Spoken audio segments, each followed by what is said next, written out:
All right, shalom everyone, and peace for those who love peace, and no peace for the wicked, the Lord said. I hope you can hear me very well, and my voice is coming clear from your side. Uh, we have some funny claim always the Muslims come with, and the claim is that their book is preserved and our book is not. But the what make it more stupid that supposedly our book is their book.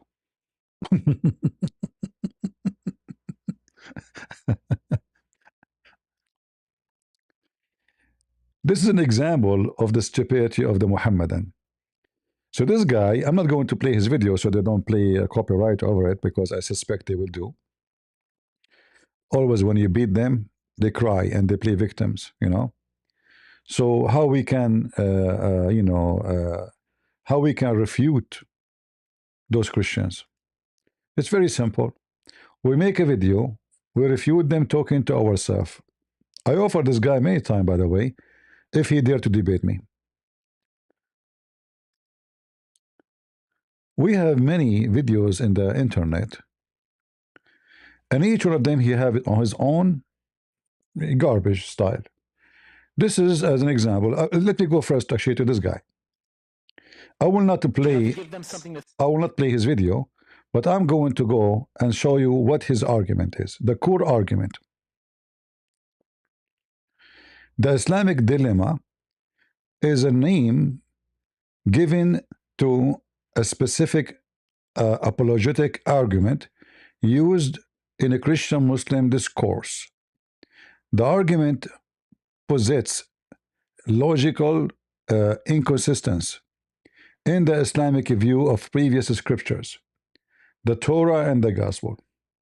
Core argument: the dilemma often presented by the Christians apologists can be summarized as the following. The Quran affirms the divine origin, authority, and preservation of the earlier scriptures, the Torah and the Gospel, Injil.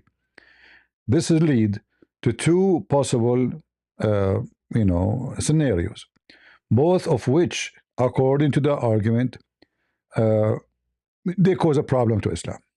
All right, scenario number one: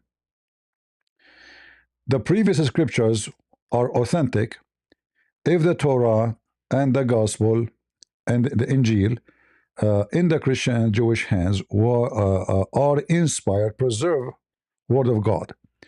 Then Islam falls because it contradicts the core the doctrines found within them, Trinity, etc.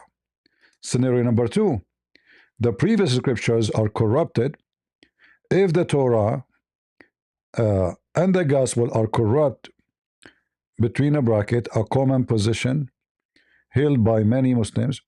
Islam will considered false by argument because the Quran itself affirms the authority and the commands people to judge by what revealed to them. So now this is the core argument. He explained it to you. The Muslim respond. What is the Muslim response to this? The Quran, supreme authority. The Quran describes itself as a guardian. Hold on. Just to show you, by the way, I left a comment for him, challenging him to debate me again, but this guy, he would never dare. You just say that the Quran is a guardian. Guardian does not supreme authority. You're an idiot. Guardian mean guardian. Which one is more important? The owner of the house or the dog who guard the house? Like, do you even understand what guardian mean? So when we say the Quran is a protection, is not supreme authority, where it says supreme, can you show me the word supreme? It is your translation, not my translation. It's saying guardian. If we go to the stupid Quran, we will find this.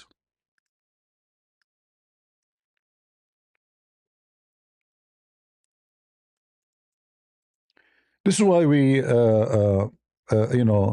this is why we laugh at the Quran when the Muslim they claim that they have a book. You don't have a book. You don't. All right.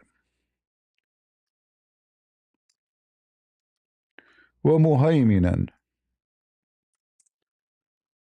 Read with me.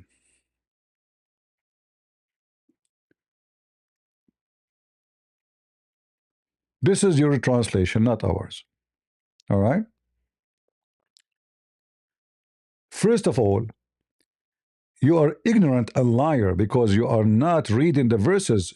Like, how come you read only one word of the chapter or the verse? We don't read the rest. And look at the false translation. It says, confirming the scriptures came before it. It doesn't say that. It says, مصدقا لما بين يديه. So Muhammad himself, he have a book between his hand.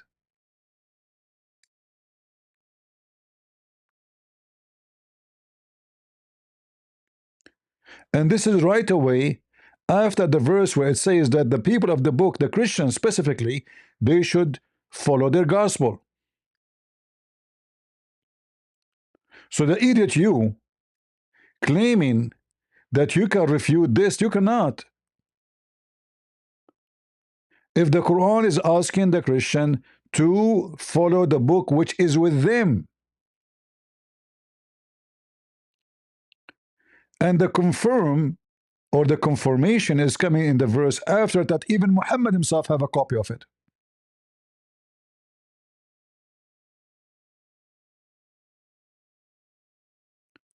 It doesn't say confirming what came before it. It says lima bayna yadayhi mean between his hands. And by the way, this guy do not even know how to speak Arabic.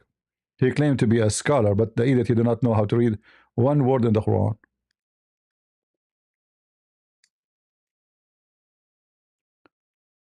I'm not sure why the translation is not being active.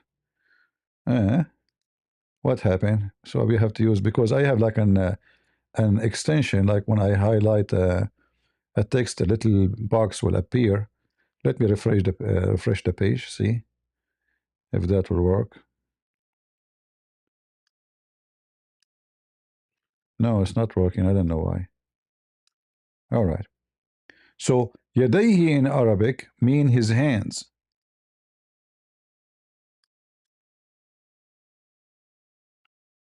Very simple.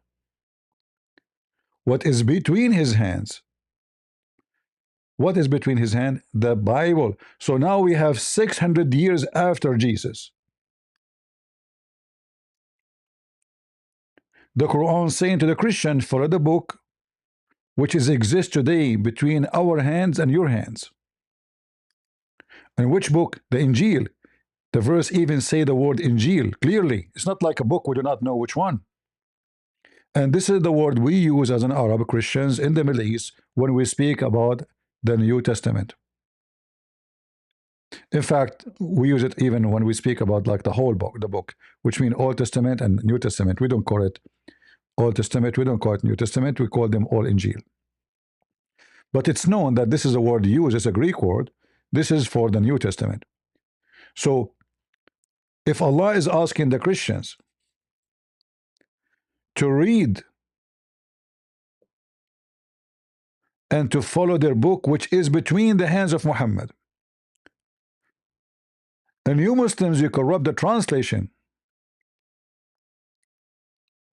and even if you go by the translation which you provide to us, which is false, because as you see, you took the word hand, between his hands is gone, is confirming it, and then you say to me muhaymin, I mean guardian. Okay, guardian for what? Guardian for what is between his hands. So now it's your duty to show us the original Bible if you have it. Do you have it? Why Muhammad hide the original Bible from us as long as he have it between his hands?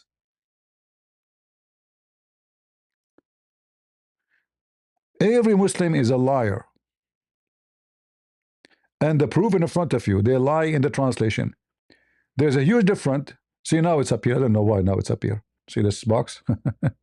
the Google will gather from the internet the most popular translation. But if you do this, huh? Why now it's not working? A second ago it was working. Huh? What's wrong with this thing? A second ago the box appeared. I don't know what happened. All right. If we change the translator, which translation will give us a correct answer? Are we going to find one? Possibly not, because all Muslims are liars. I'm not calling names, by the way. This is my experience with Muslims. Name for me one Muslim is decent and he translates the Quran as it is. And by the way, false translation is a form of corruption. Because if you Muslims accept, if you deny this translation, I will say, okay, you know what, they deny it anyway. I would say this is not done on purpose, of corruption. This is an idiot. He translates as he wish.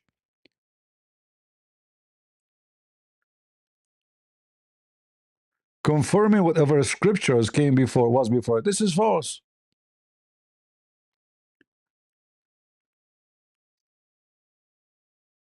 It's absolutely false.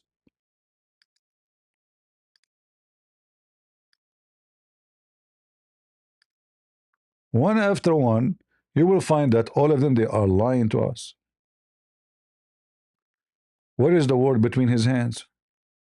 Look at this guy, what he said. Confirming the truth of whatever still remains. I mean, do you see the liar? Where in the verse it says whatever is remains? Who is the one who do corruption? It's you.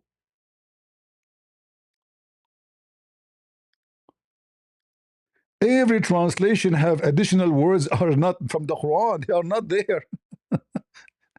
And no Muslim complain. Confirming the scriptures came before it false.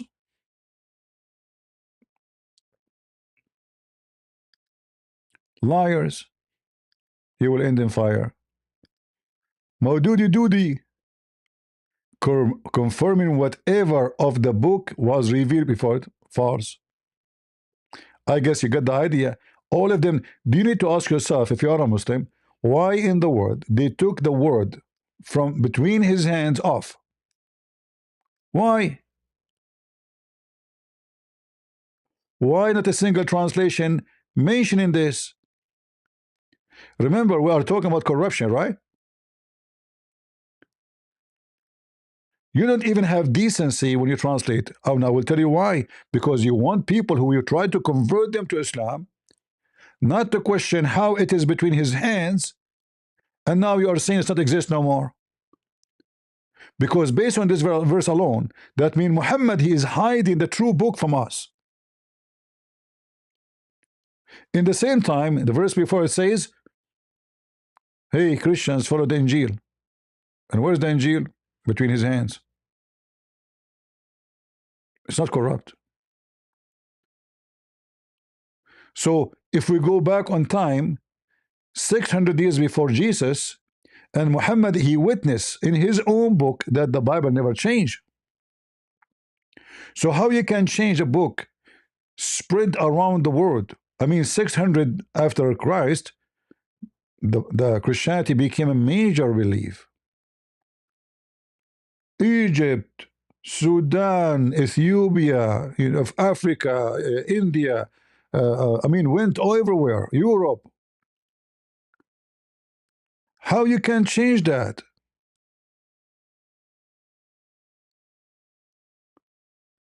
And then when you say protecting, and then you come to us and you say the Bible is corrupted, that means the Quran failed the promise, did not protect the Bible. Because the protecting does not mean I will keep the Quran not to change and your book can be changed, because the book of the Christians, according to Muslims, is the book of Allah.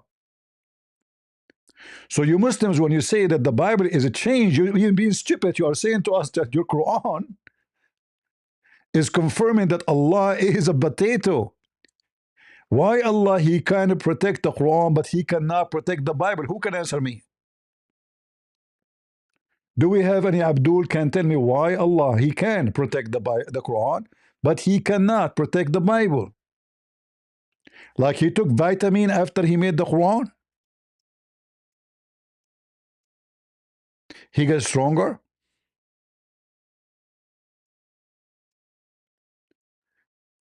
This is his book supposedly? And not only that, the stupid Quran make it even more clear that nobody can change the word of Allah. Nobody. Who said that? The Quran.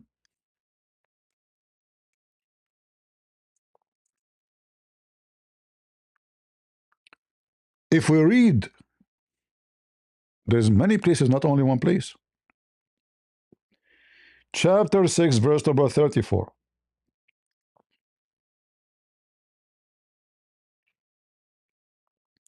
Nobody can change the word of Allah. It's in front of you. Nobody.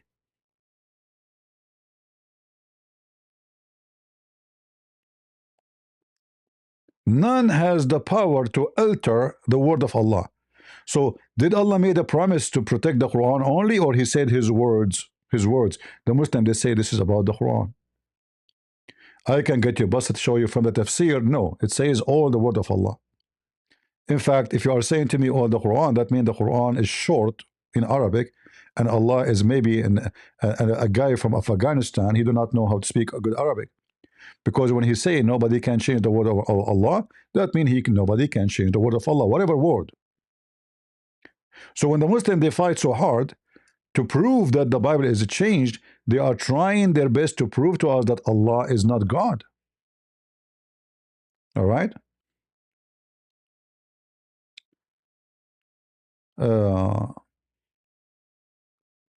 Brother, could be the corruption of the scriptures not have occurred after the time of the prophet. My friend, we just mentioned that if the Bible is spread around the world, how we can make the Christians around the world to agree? And which Christian will agree to change the Bible anyway? Use your brain. Which Christian will agree? This is a funny, stupid claim. Like, can you convince me, Christian Prince, to change the Bible? You know the answer. Which Christian would agree? And if the Bible is spread around the world, how we can make them all agree to corrupt anything? It's mission impossible. And assuming that this is possible, that means the Christians are not the Christians anyway. Because if the Christians agree to corrupt their book, that means they are no Christians. And this is again will contradict the Quran, because the Quran make it clear that Allah will make those who follow Jesus victorious until the day of judgment. Which means, you see, that the Islamic dilemma is not only those verses. I mean, the whole Quran is a dilemma. It's a stupid book. This verse alone will defeat anything the Muslims they come with. Is the Christians going to be superior until the day of judgment? Yes. Okay, how they can be superior and their book is corrupt? What kind of a superior is that, you know? So your book is corrupt and now you are superior?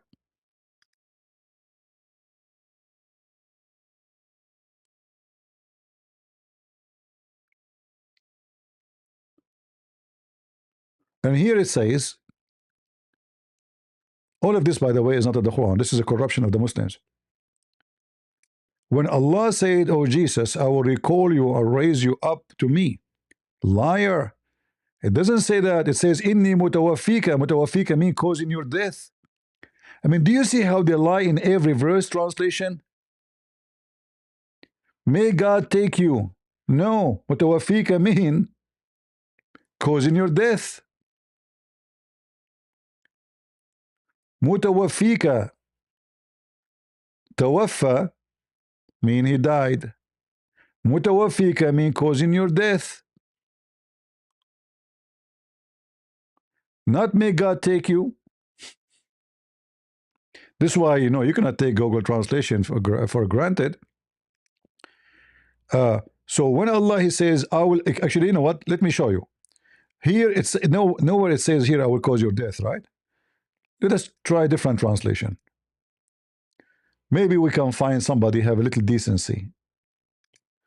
Ahmad Ali. Huh? I will take you. There's no death. There's no death here. Let us see the second one. Ahmad Raza Khan.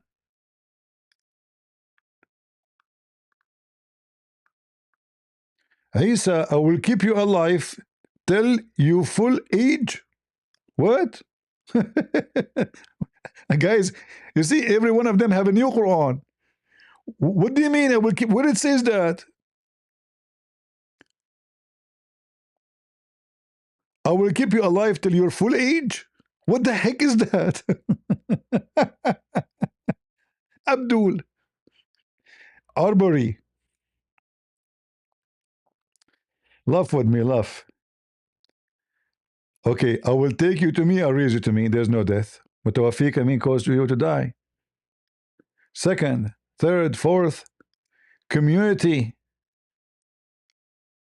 I'm completing your life? What the heck is that?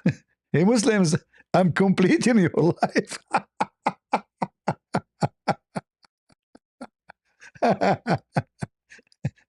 Every Abdul have a different Quran. The second one, I'm completing your life. It looked like this one. He copied from the other one. Dari Abadi. Okay. Look.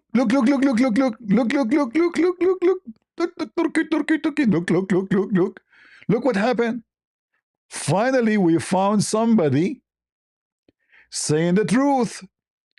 Recall when Allah, or what time Allah said, "Oh Isa, verily I shall make thee die."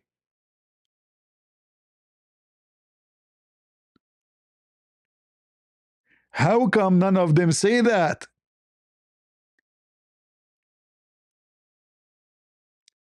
Do you see the corruption? So this is point number one, which means the Quran contradicting itself, because that means Jesus have to die before Allah take him up to heaven. Not later he will come back and die. It's in front of you, which means the Christians are saying the truth that Jesus died on the cross and then he went up to heaven. But this is not our topic now, just to show you how much they corrupt. Even their translation is nothing but a hypocrisy. But here it says that Allah is promising, supposedly, those who believe and follow Jesus, which means from the time of the disciple until the day of judgment, until the day of resurrection, they will be superior. So how their book can be corrupted?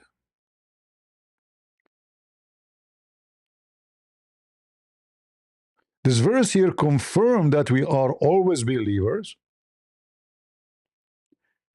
and we will be superior over disbelievers, which is the Muslims and pagans like Muslims. All kind of pagans, Muslims and other paganism. Right?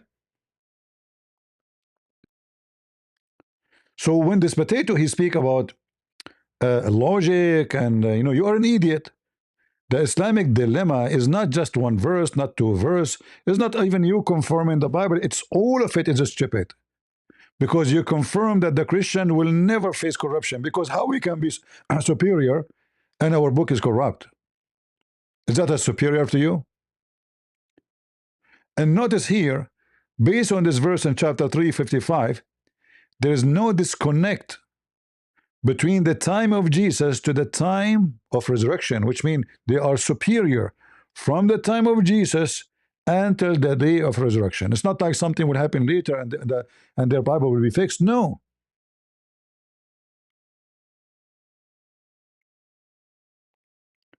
So when this potato speak about logic and he can refute us, we laugh at you. If we go down, when he speak about Muhaiminan, Muhaiminan mean guardian. Well, if Allah could not guard his book, he cannot guard anything. I mean, a German shepherd can do a better job. You see, when the Muslims, he say the Bible is corrupted, ask him a very simple question. Was corrupted by the will of Allah or against his will? I'm going to open my, before we go to, Actually, we can open TikTok. Hold on. What we will lose anyway.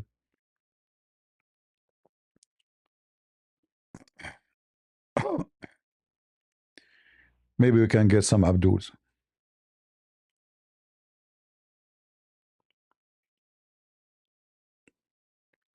So it's not only verse. It's not, the problem. The Quran is a book of contradiction. Everything there is wrong. Everything is stupid. It contradicts its own. We as a Christian, we are not waiting for the Quran to prove us. Who need the Quran anyway? It's just a stupid book. The sun set in murky water, and flying carpet, and a genie died for Sulaiman.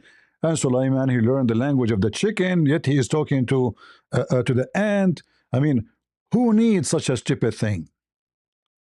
Do we?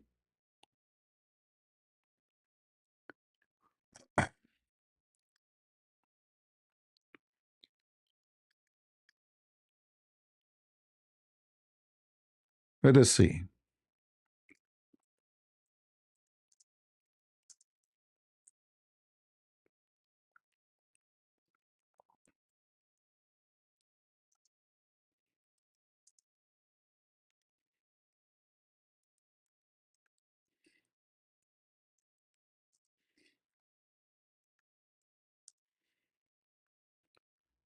All right. Let us see. We are going to TikTok. Maybe we can get some Abdul.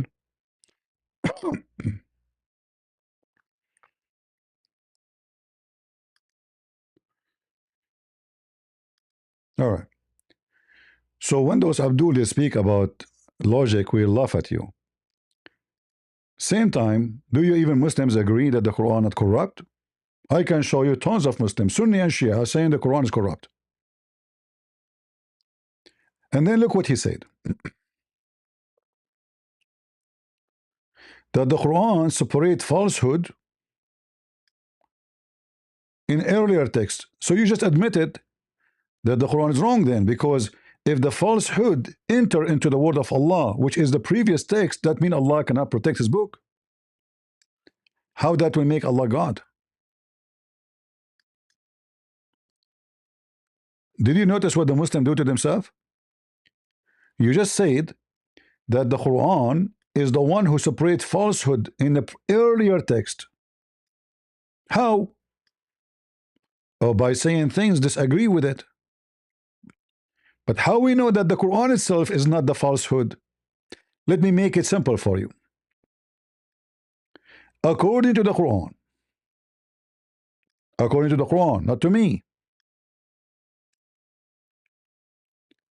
Shaitan, he gave Muhammad, and don't tell me we don't accept the tafsir.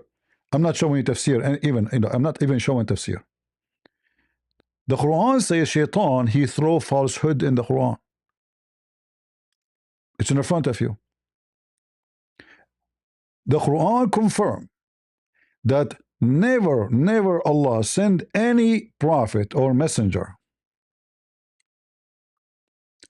But Shaitan, he throw, not suggest, he throw false scriptures in his mouth. And what Allah will do? Allah will abolish it. Hold on. You just confirmed that in the book we have in front of us, there is satanic verses. And you claim that the God of Islam is going to abolish it. How we can trust this Quran anymore? How we know that this verse itself is not from Shaitan? In fact, just to show you how stupid the Quran is, the verse after it confirmed that the verses of the Shaitan is still there. How we know? Take it, read it. That he may take that which Satan cast forth a temptation for these who is in their heart there's a disease. Oh, did you take it off or is still there? Obviously still there. Do you see it?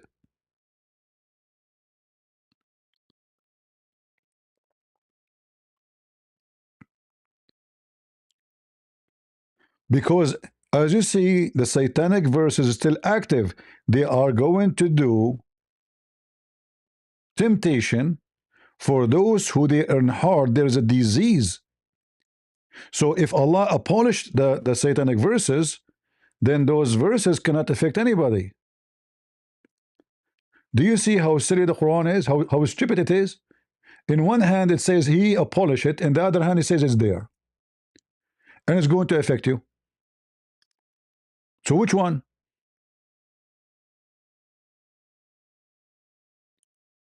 If I say to you, a snake entered your house and I'm going to get it out, and then I say to you, be careful when you are asleep, the snake is there. Which one? Did you take it off? Did you throw it away? Did you destroy it? Did you eliminate it, or is still there? Obviously still there.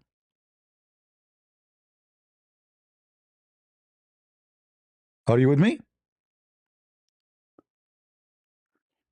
So the Quran cannot be guardian for anything, because the God of the Quran could not protect the Quran. You see, if Allah is guarding Muhammad and guarding the word of Allah, then how Shaitan was able to throw satanic verses in the word of Allah?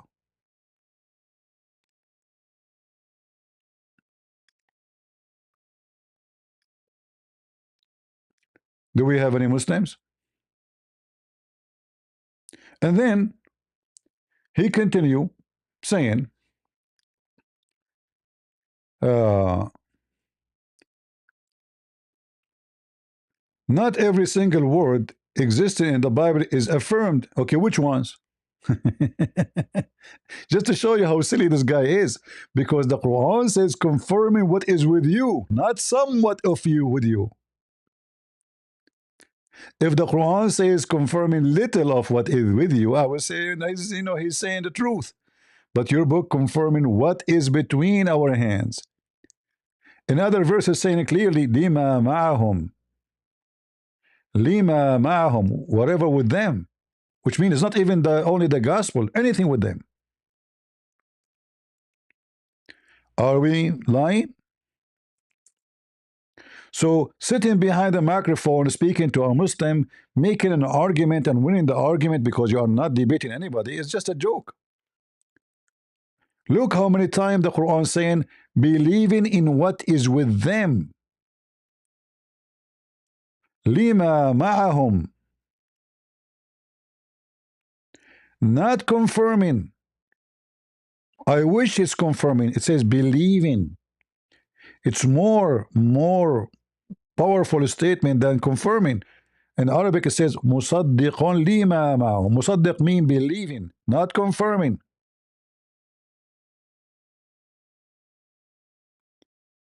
Musaddiqun, which mean believing in what? To whatever with them.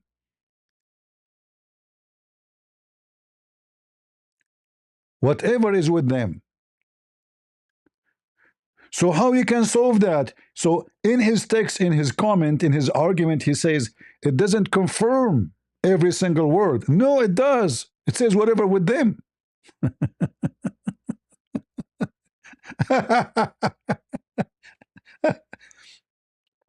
And then the Abdul continue saying, group of people hiding or twisting words, not a total worldwide corruption of entire physical text itself. What are you talking about?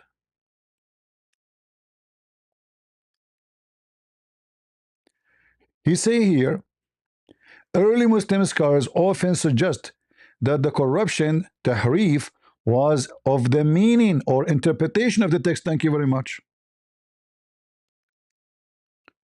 Not in the text, and we can show the reference. Nobody can change the Bible. Muslims agree. Scholars, not YouTubers, potatoes like you.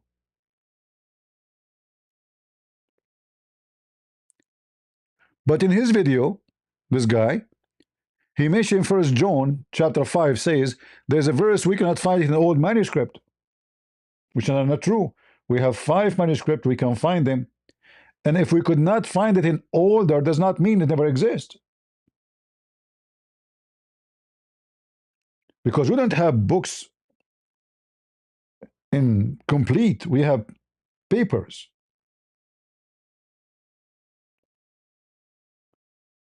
And the papers are not even perfectly complete, which means, like, fragment here, fragment there. They put them together to make. No, the Christian, they were not collecting manuscript because nobody was expecting that somebody one day, after 2,000 years, says, "Where is the original one?" When an old book became falling apart, they make a new one, which means they copy the previous one, and the other one they throw it in the shelf or even burn it. Nobody was. If I have a book right now and the book, the pages is became yellow and collapsing, and why I want to keep it? So somebody 2,000 years after, he can say this is was with CP. This is the last of my worry. And how I guarantee even anyone will find it? So the Christian, they were not trying to keep an old manuscript because this is not the purpose. The purpose is to keep it, the word of God, alive through generation. And this is even if the Christian did not do that, Jesus would do it because Jesus said, "The earth and the heaven will pass away, but my word will not." So we have a promise from the Messiah. And the word of God is not a written word. Remember, Jesus himself is the word of God. Is he written? No. Is he made by ink? No. The disciple did not write the book every moment Jesus he speak because it was not what they are about. They are there to learn from him. They are his disciple, not writers. And then when they are going to speak to other nations and send letters to places where they cannot go or with somebody, then it's time to write. So writing came for the purpose of teaching others to spread the good news. It was not for the purpose of preservation of anything. They were not thinking about preserving. They were thinking about how we can teach the word about what the Lord taught us. And then he continued, or involve a small group of people hiding or twisting words, a total worldwide corruption of the entire physical text itself. That's impossible. Injil is not the New Testament gospel. Some argue that the Injil mentioned in the Quran is a specific, single, and corrupted book of revelation given to Jesus that is now lost. Distinct historic context, the Quran commands to the people of the book to follow their scriptures, were aimed at the community in Muhammad time, perhaps referring to the Jews in general. Look how stupid he is. What do you mean to the Jews in general? So when he say follow the Injil, the book of Jesus, this is for the Jews? Are you serious? When it says here the word Injil, the Quran is speaking to the Jews. When the Quran says here what is between his hands,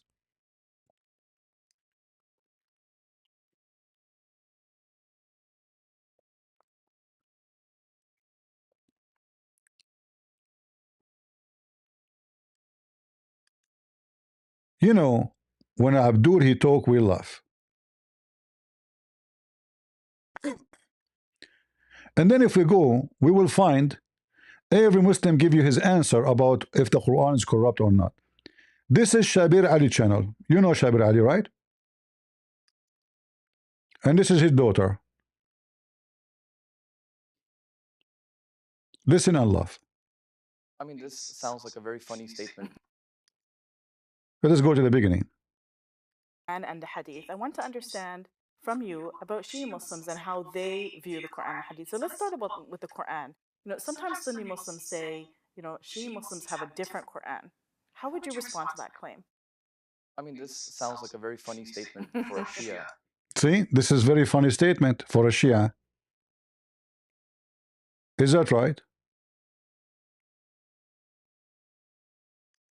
Well, those are the Shia. Saying it clearly, they have tons of videos, thousands of videos, books, speaking about the Quran corruption. One after one. This is sound funny. See how they lie? Those are sheikh, not a kid. They are saying the Quran is corrupted.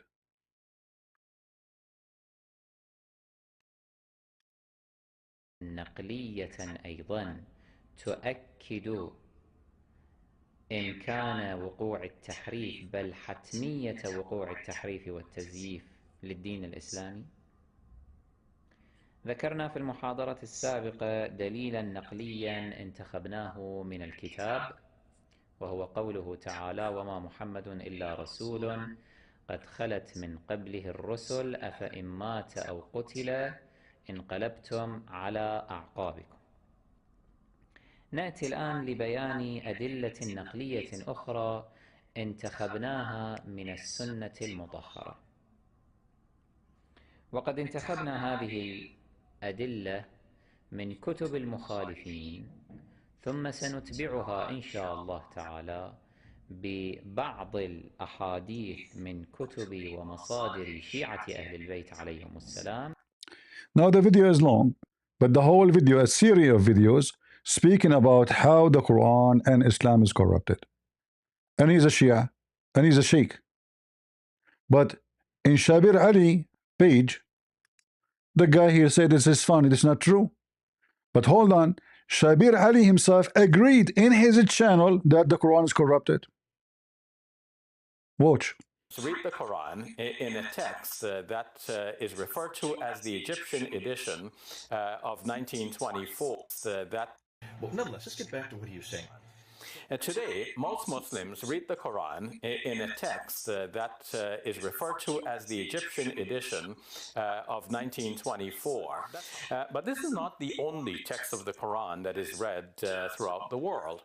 In North Africa, there is a slightly different text that is based on a slightly different reading. Slightly? Guys, slightly. But, you know, slightly, not a slightly, who care? I mean, what the word is slightly, you mean slightly? I thought the Quran is preserved. Mostly corresponding to what we read in the... Did he say mostly? Is it him who said the word mostly? Mostly mean it's not the same. As simple as that. Like what mostly? Like 90% agree and 10% not? And do you see the madness? The rest of the world, but with some slight variations that do not affect anything that Muslims believe. Really? Guys, it does not affect. Are we talking about preservation or how much it affects? So if I make a book now, a new book, and I keep all what the Muslims believe in that book, is that going to be the same Quran you have? You agree with it? Do you see how hypocrite? The same, this guy, he speak in different video that the Quran never been is preserved. But then when he found that he is in the corner, he have to admit there's many Quran. Like somebody posted in the chat, there's 32 Quran. Who said that? There's hundreds. There's at least 800 Quran. They are different from each other. What 32? Go. And do not have any major impact on any Muslim practices. And then too, in some parts of Africa, there is another reading of the Quran and a matching manuscript that is prevalent. And here too, we find some slight variations that do not affect Muslim belief. Do you notice what happening here? So the Muslim, they're trying to prove to us that your book is corrupt, which our book, right? But their book never been preserved. In fact, the most popular book they have, which is Hafs, is not the book of Muhammad. Hafs is a person who exists more than 200 years after Muhammad. And he never wrote a book. They say to you, this is according to the recitation of Hafs. Not according, not like writing, recitation. They don't have the book. They claim that they have a recitation. How you can preserve a recitation? A preserved recitation, is that possible?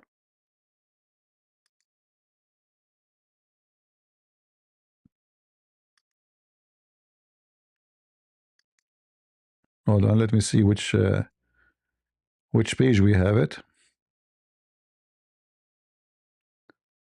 Here we go.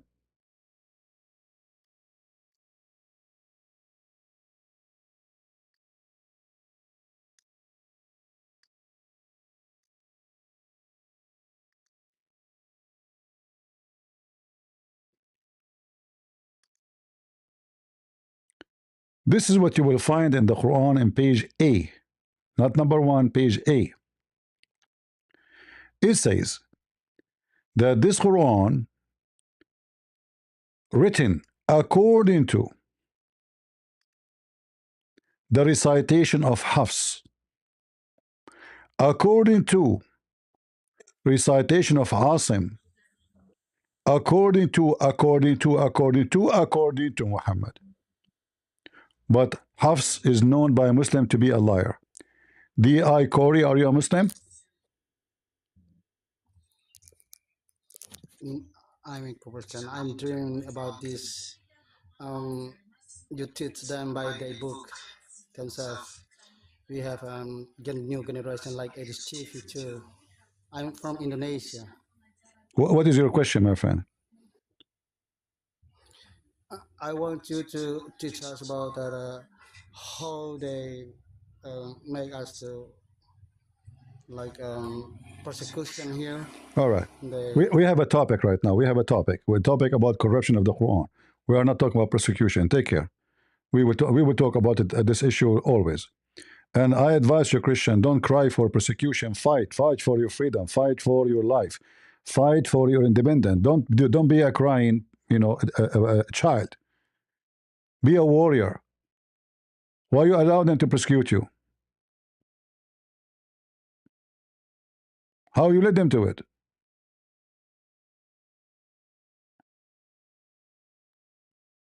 Live as a man and live free. If they persecute you because you allow them to do it.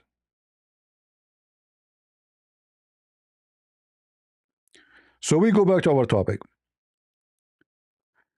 This Mus'haf, this is not the Quran, this is Mus'haf, which means pages.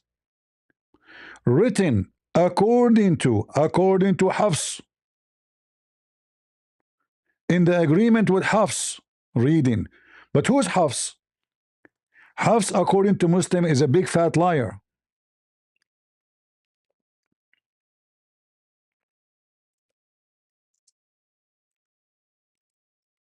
Is that true? Yes. All the Muslims agree that Hafs, this one didn't accept his hadith.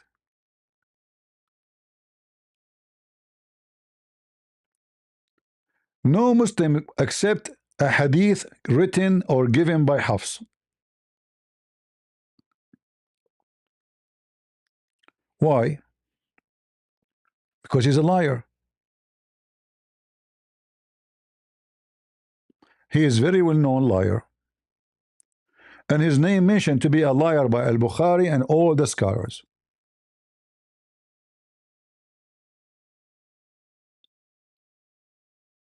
And no Muslim can deny that.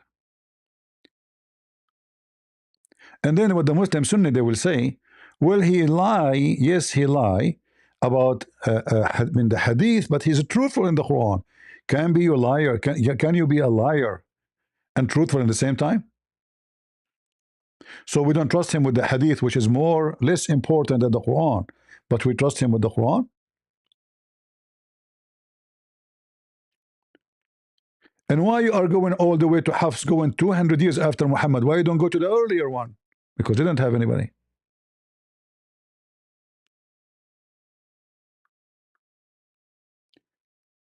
Hafs, he's a liar.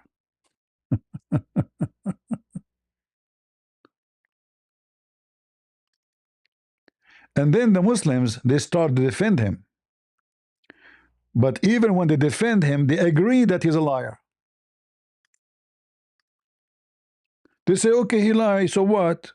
Not only they accuse him to be a liar, he is a thief.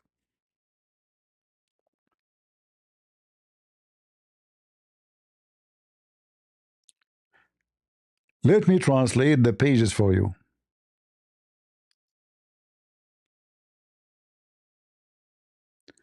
Read and laugh. What is Imam Yahya accusing Hafs of lying? And this is the reference. He is what? Hafs was a liar. Let me show you the page. Hold on. You can't see the screen, sorry.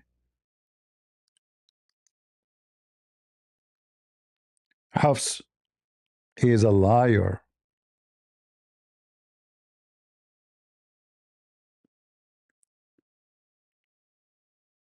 His hadith is not accepted. Why? He fabricate hadith.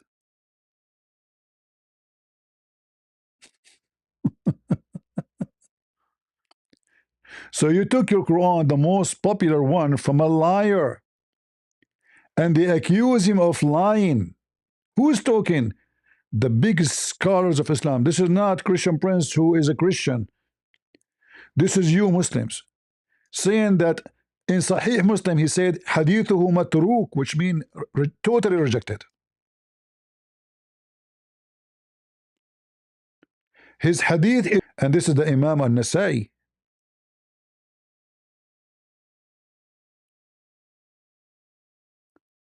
All the scholars says don't write down his hadith.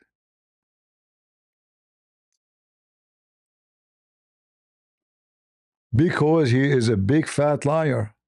Look how many of them. And even they accuse him to be a thief. And his father, stepfather, is the same. He learned the Quran from his stepfather. His stepfather is a scam.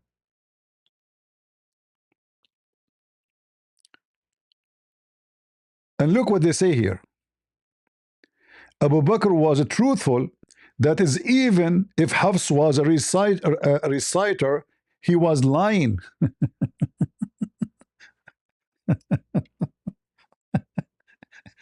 Your Quran is coming from a liar.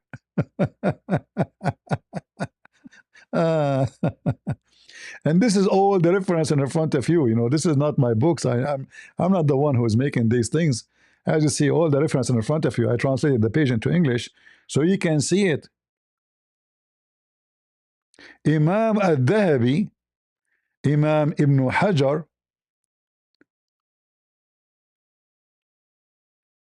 accused Hafs of lying.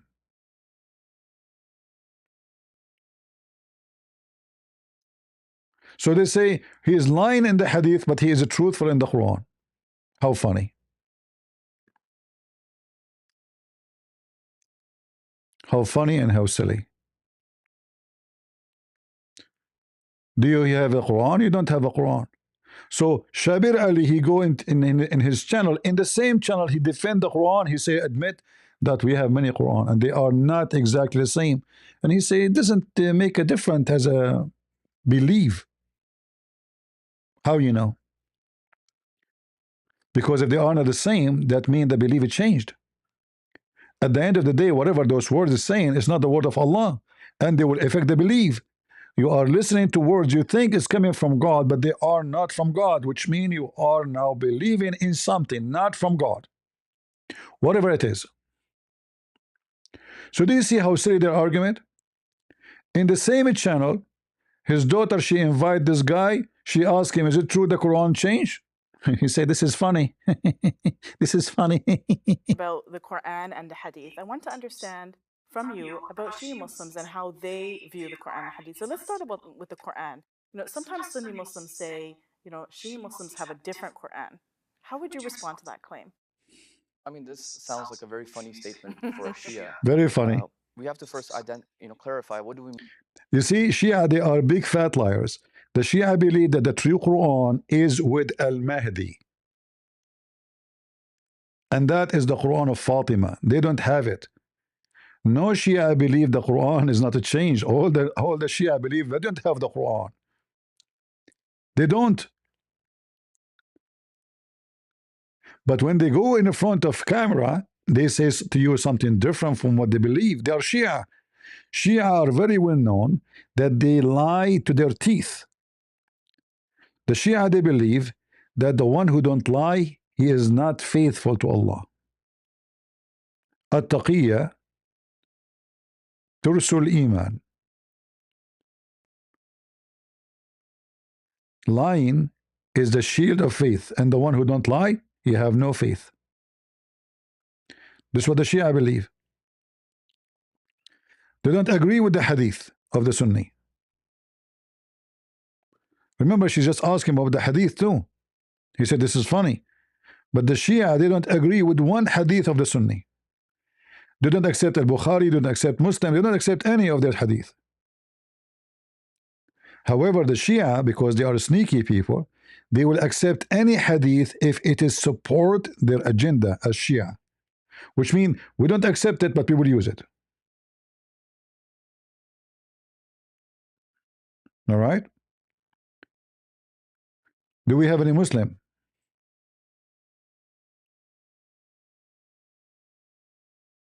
Any Muhammadan? Let us continue. Other reading of the Quran and a matching manuscript that is prevalent. And here too we find some slight variations that do not affect Muslim beliefs and do not affect Muslim practices in any significant degree. He was talking about the I just searched on the internet, so I found, this will save me from searching for the video. But then look at this Yasser Qadi. You remember this video? Do you remember it? This is Mimi Hijab. He's being smart. And Yasser Qadi, by the way, is the ustad of Mimi Hijab. Mimi Hijab, he is his student. So Mimi Hijab have an interview with Yasser Qadi. So he asked him, if you give you a paper and a pen today, are you going to write the same exact Quran which we have today? Which means, is it the same? Look what happened. Page, the most asked thing, which is there was a video that was released by one of our brothers some time ago, Brother Imran, and he involved in about preservation of Quran. Okay, and since you were very candid on this is Farid, Fifi is a girl. You cannot trust a Muslim. If you speak to them in private, they will publish it everywhere. Muslims are not trustworthy. Remember that. So this guy is sending email. What Fifi he do? He publish it.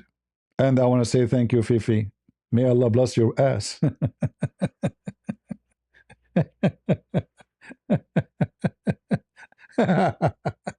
Because of you, we are here. And we are laughing at the Quran. Go. So Fifi Leak, his name is Fifi Leak. She's leak all the time. On the points before with the madakhil and things, we want you to be very candid in terms of your position here. I mean, what is your position in relation to preservation of Quran? Is, for example, Hafs an Asim, the way Hafs an Asim, do you see it as preserved, munazzal from Allah subhanahu wa ta'ala? Or do you not see that as munazzal? What's your position? Okay, so first and foremost, Allah subhanahu wa ta'ala says, Inna nahnu nazzal dhikra wa inna lahu lahafidhun. So we believe as a matter of theology, as a matter of aqeedah, that Allah subhanahu wa ta'ala has preserved the Quran, no question about it. Now, number of points. Let me answer this question in two parts. First of them, the story of what happened very briefly. Secondly, this issue. After the story of what happened, so there was a listserv, I'm pretty sure it no longer exists, where a certain brother started a listserv or Google group, whatever you call it, for all Western graduates of Islamic universities, across the world. So you had Deobandis, you had Salafis from Medina, you had from Riyadh, you had from Azhar. The condition was you had to be a graduate of a reputable, accepted program. So it was a small, I don't know, maybe 50 to 70 people. I'm not sure how many. I'm not the organizer, but I was one of those invited because obviously the conditions are fulfilled. And there's all different types of cutting-edge munaqashat between people of knowledge, as it happens. Okay. And one of the main conditions was everything is an amana, because this is not, we're having internal, when you discuss with a peer or with a colleague, you're going to be back and forth discussing whatnot. It's not published. See, guys, what he's trying to say, the poo-poo we make in our private chat with Muslims should stay poo-poo inside. The manure we make should not go out. Do you understand what he's saying? He's saying this is internal discussion. So when the Muslims, they sit alone, they agree that the Quran is corrupted. But when they speak in public, oh brother, the Quran is preserved. So he's saying, all right, well, this is a conversation happening in private. It should not be in public. Which means they have two kinds of conversation because they are satanic. One between them saying, yes, the Quran changed and corrupt, and one to outdoor saying the Quran is preserved. So he's explaining to you how and what happened. Go. Material. And so this issue came up. We had a lot of discussions of Aqidah and Najdi Da'wah, and I presented my views there. We had other discussions, and the issue of Qira'at and Quran and Ahruf came up. And alhamdulillah, we had a very interesting discussion where all different views were given back and forth. There's at least 160, 70 emails between maybe 30 brothers back and forth. And there were people that were on the right of me, there were people on the left of me.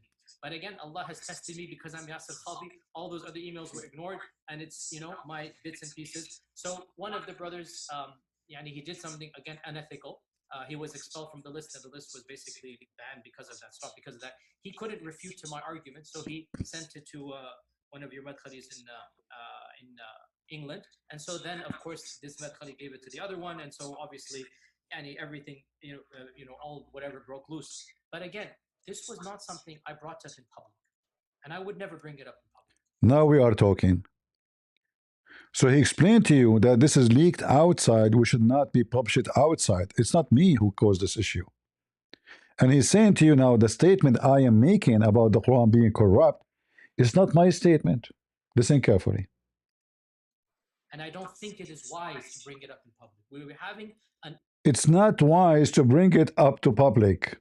Why? Is Islam private religion? Did you notice? It is not wise. Why is not wise? How that contradict wisdom to share the truth?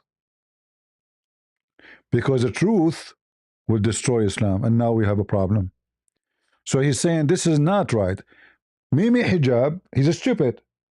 He did not understand the message from Yasir Qadi. Don't talk about it now. Don't talk about it. We should not talk about this in public. We're in public now. We are on YouTube. Mimi Hijab, he insisted. Because Fifi, he asked Mimi Hijab, the girlfriend of Mimi Hijab, asked Mimi Hijab, you need to confront him about what he said. Please do it, brother. Allahu Akbar. And now it's time to confrontation. And look what happened. Amana based. By the way, just one thing. I think the person See, he insists now. He's trying to defend Fifi. who brought it up was not a madkhali per se. He's just to be clear. Like he's more on the right in terms of, but he's not, for all intents and purposes, not like a card carrying. When I say madkhali, I mean the neo-madkhali strand. I mean the new.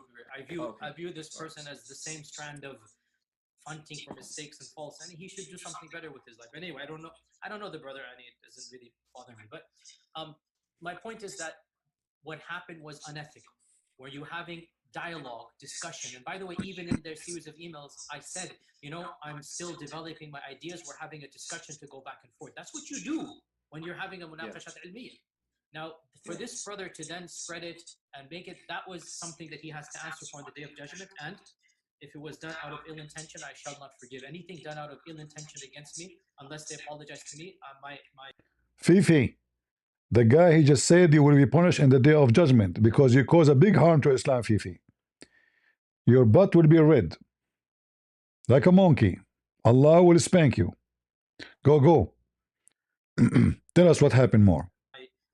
My suing is ending in the court of Allah. This is, by the way, a blanket statement. Everybody who is refuting other people, I speak for myself. If you have in your heart ghil and hasad and hiqt, and you don't apologize to me, in that case, my hisab is in front of Allah Azza wa Jalla, and I will get your hasanat. Cry. Anybody who's sincere, inshallah, no problem. You are forgiven, and anybody who comes to me is automatically forgiven, because that shows that is remorse. Anyway, my point being that this brother did something haram.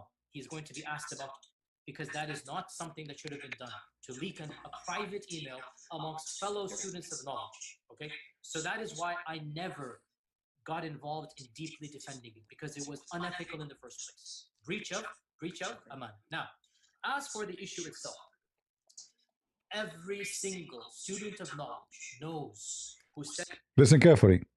Every single student of knowledge knows what? studies ulum al-Quran, that the most difficult topics are ahruf and qira'at. And the concept of ahruf and the reality of ahruf and the relationship of the Uthmanic Mus'haf with the ahruf and the preservation of the ahruf. Is it 1? Is it 3? Is it 7? And the relationship of the qira'at to the ahruf. This is a topic that when you're the beginning student of knowledge, you're like, what is all of this going on here? When you go a little... Yeah, like, what is this garbage here, huh? Like, what the heck? You know, we tell them that our book is preserved, but the second you start going deep in knowledge, you find out that there's holes. A little bit more, you learn to simply memorize what your teachers say and regurgitate it out, and you don't fully comprehend. When you do a deep dive is when things get very, very awkward and difficult. And this isn't new. This is from the time of the Sahaba. Guys, this is not new. This is from the time of the campaign of Muhammad. The Quran is messed up. And yes, he's right. We can show you tons of reference. He's being truthful, by the way, here. You see, the second you see the truth about Islam, the Muslim will go against you. You have to always defend the Quran.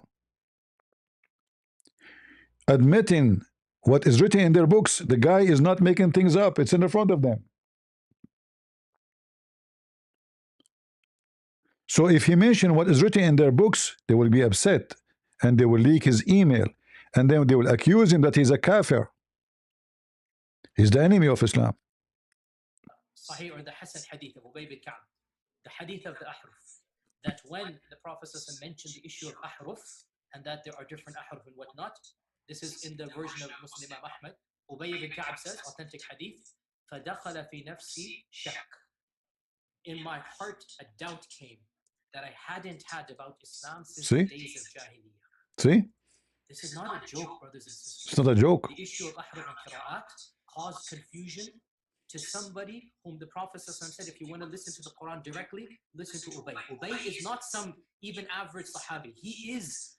Hold on. What are you talking about? What are you talking about? I will bring you a scholar. He will beat he will beat you up. Bro, listen to whatever you want, but I do not recommend this guy. I don't think that anyone, but I cannot prevent you. I cannot tell you what to do. Do what you want, but I strongly advise not to take anything from him. Yesterday he was their sheikh. Tomorrow, the day after, he is the enemy of Allah.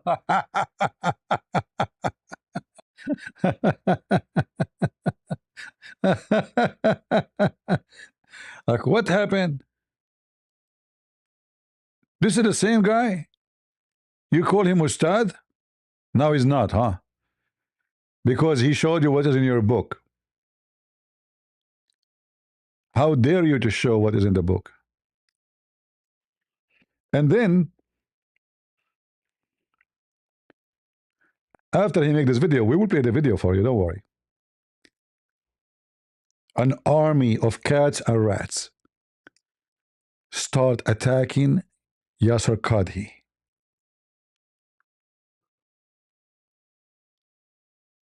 Refutation to Yasser Qadi.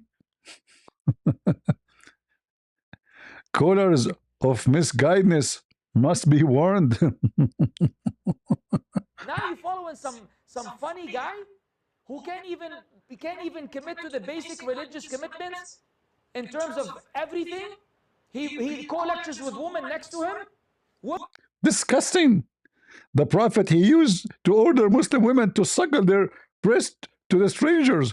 But this guy was sitting in the couch and there's a woman about 1 meter away from him. It's just warning against Yasser Qadi. Brother, warning, you have a warning, tell us what happened.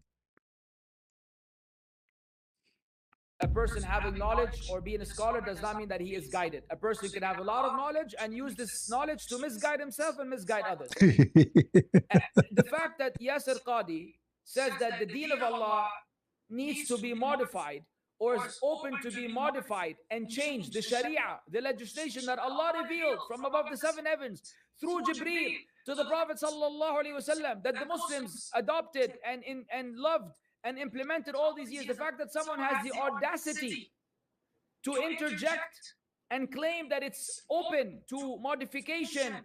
Abdul, I mean, you are just an idiot. I mean, the Quran, don't you Muslim believe in modification anyway? We ask you about any verse, you say it's abrogated. So how come you have tons of verses we cannot find in the Quran and you say to us it's abrogated, and now the guy says we need to do modification? What is abrogation? Modification. Oh, it's done by the Prophet, huh? Where the Hadith cancelled the Quran. Imagine a statement of Muhammad cancelled the word of Allah. We go back to Yasser Qadi, peace be upon him. The Qari of the Quran. He is the master.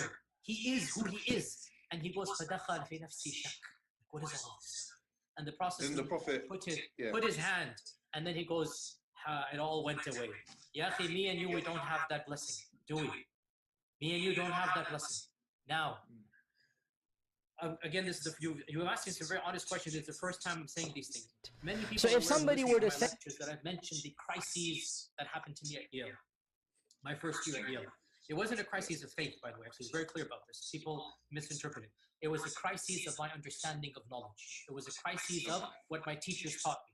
Alhamdulillah, alhamdulillah, as somebody who memorized the Quran as a teenager, alhamdulillah, in my entire life, I have never doubted that the Quran is divine. You cannot doubt that. You cannot doubt it. You listen to it, you recite it, you just cannot doubt that. You cannot. Now, for the first time, I'm telling you here, what was the crisis? I mentioned it, referenced it, but I never explicitly said it. Why didn't I say it? Because it should not be said in public. But unfortunately, these brothers, because they released the emails, so then I have to then get it. This was the issue. That the issue of ahruf and preservation and qira'at and relationships between them, these are very, very difficult issues. And the most advanced of our scholars, they're not quite fully certain how to solve all of the unanswered questions in there. Ibn al-Jazari, who without a doubt is the greatest scholar of qira'at for the last 1,000 years. Ibn al-Jazari famously writes, I have been thinking and pondering, I've been thinking and pondering about the issue of the ahruf and qira'at for over 35 years. Nayfan wa thalathina sana, he said, right? And confused and whatnot, then finally, this is my response. And by the way, even that 7, all later scholars say, well, that doesn't make any sense. So they kind of dismiss even that after 35 years. After 35 years, he come with the conclusion, nothing makes sense in those 7 letters. After 35 years, the biggest scholar, according to him, in the last 1,000 years, he come to the conclusion that the Quran is a book of potato. The greatest scholar of qira'at. Some accepted it. It doesn't answer the question. Anyway, I don't want to get into that issue. Okay, Why do I not want to get to that issue? Here's the point. These issues should only be discussed amongst people who know what the qira'at are and who understand some of these questions that are being made. Question, potato. As long those things should be discussed only between people who knows what is the for those who do not know, by the way, what we are talking about, he could not repeat the same verse twice correctly. Remember, he should repeat the same verse exactly the same because Allah gave it to him in such a way. All right. So why you cannot why he is reciting the Quran a different way? And when we say reciting, there's different words, and different words or different pronunciation, there's different meaning, which means everything would change.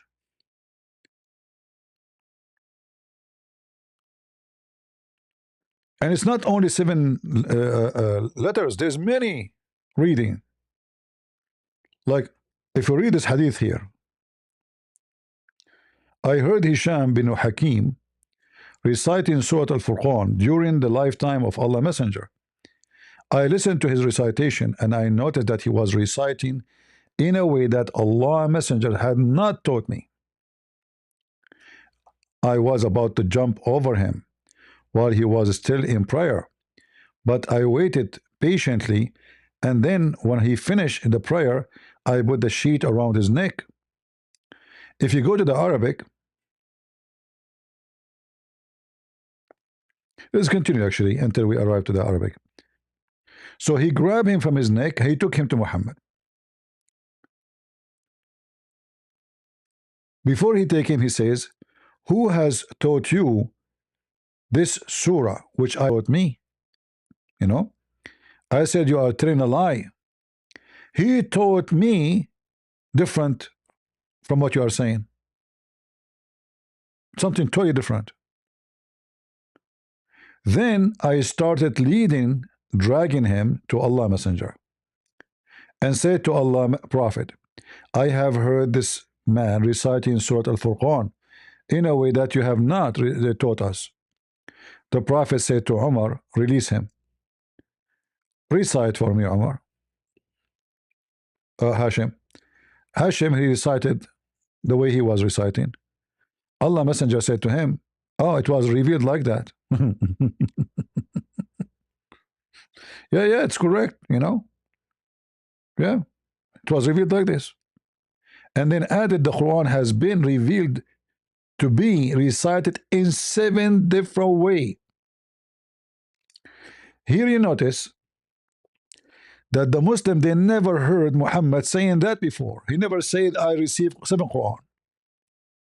But now, because they got him busted, how Muhammad can fix this issue? Why this guy, he received the same surah,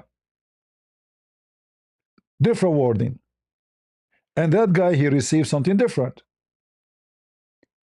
Suddenly Muhammad, he come with a solution. Oh, you know what? I did not tell you that Allah, he revealed the Quran to me in 7 different ways, which mean the Muslim, they should have 7 Quran, not 1. And as you see, the different was not little different. It's obviously, you see, that's why I mentioned go to the Arabic, because the English translation is not correct. It says, he is saying here,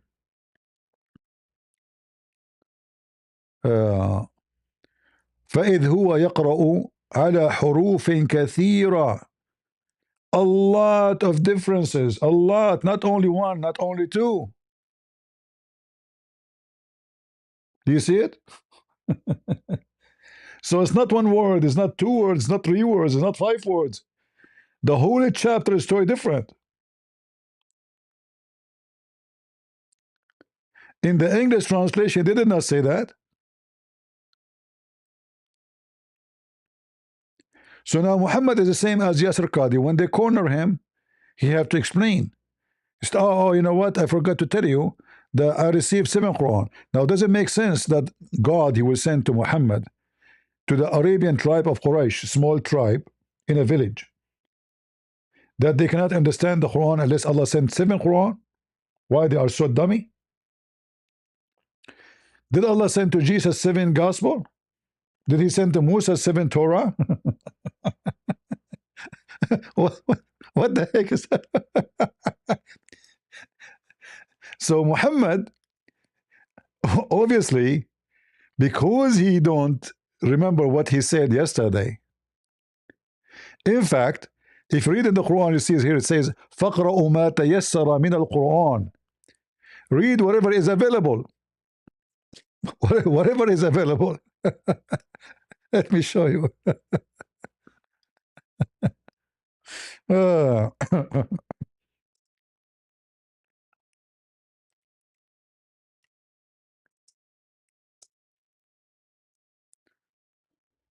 all right.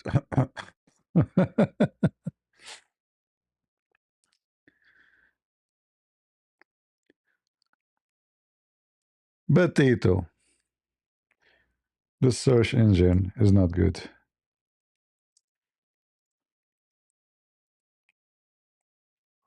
All right. If you go here,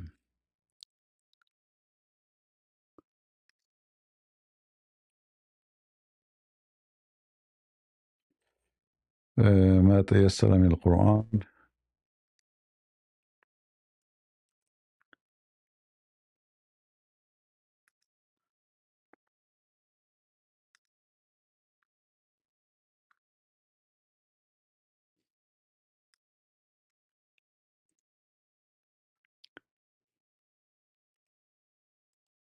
Oops.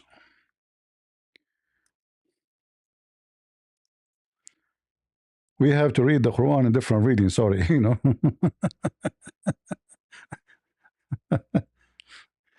Okay, let me show the page here. Anyway, you know, let us do this. Oh, you see it already. Anyway, here we go. So here it says, where? ما تيسر منه. Let us see the translation. What they will say. Okay. Whatever you can from it. Do you see it? Do you see it? This is a false translation. Whatever is available. Tayassara is whatever available to you, not whatever is easy or whatever from it. What do you mean whatever? Whatever is available for you to recite.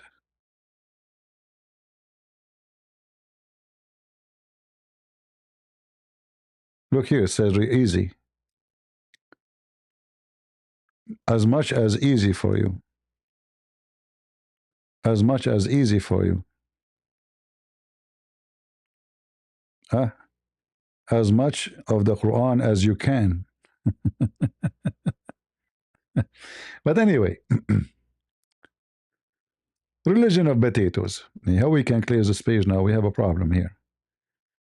This page, it doesn't show a way to close it. Maybe if we, yeah, I don't know, like now we have this page here. I don't see an option to close it. How we can close it? What?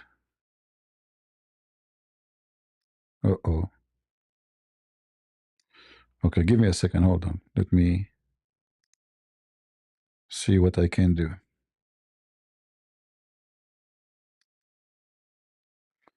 All right, now it's fixed.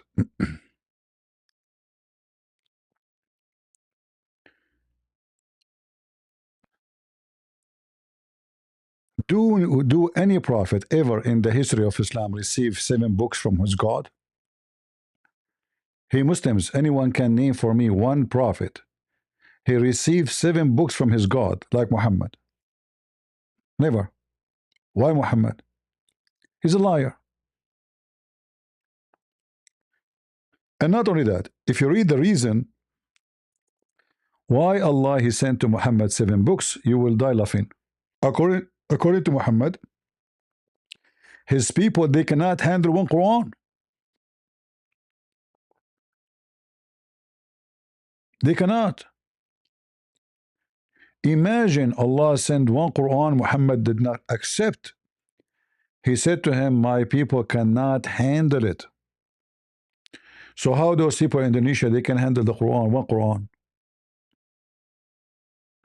Huh?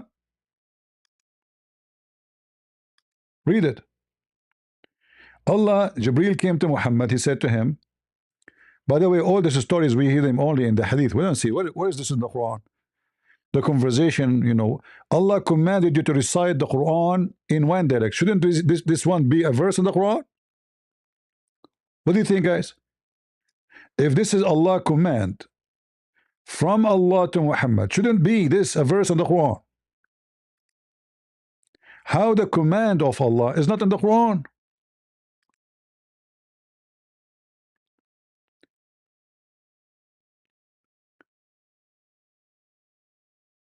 Who is the one who made the command? Allah. What Allah said? Recite the Quran in one dialect. So where is the verse? Where is the verse came from Allah saying, Muhammad, recite the Quran in one verse? We cannot find it. Tanti? Yes, brother. This is me. This is you. All right. Yeah. On my other account, I cannot join. Okay, mute your microphone, And the please. screen is blank right now. All right. So, guys, if this is a command coming from God, this verse should be in the Quran. Why is in the Quran? This is alone is a proof that the Quran is not exist.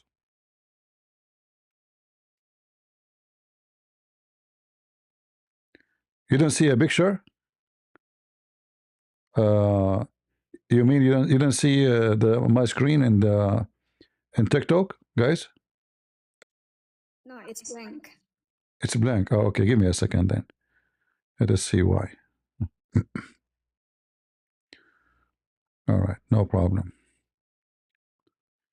We can fix it.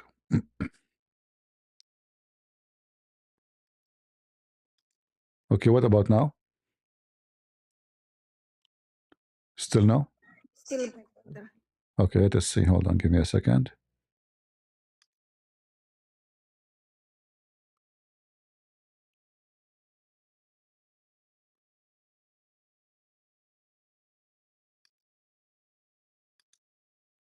What about now? No?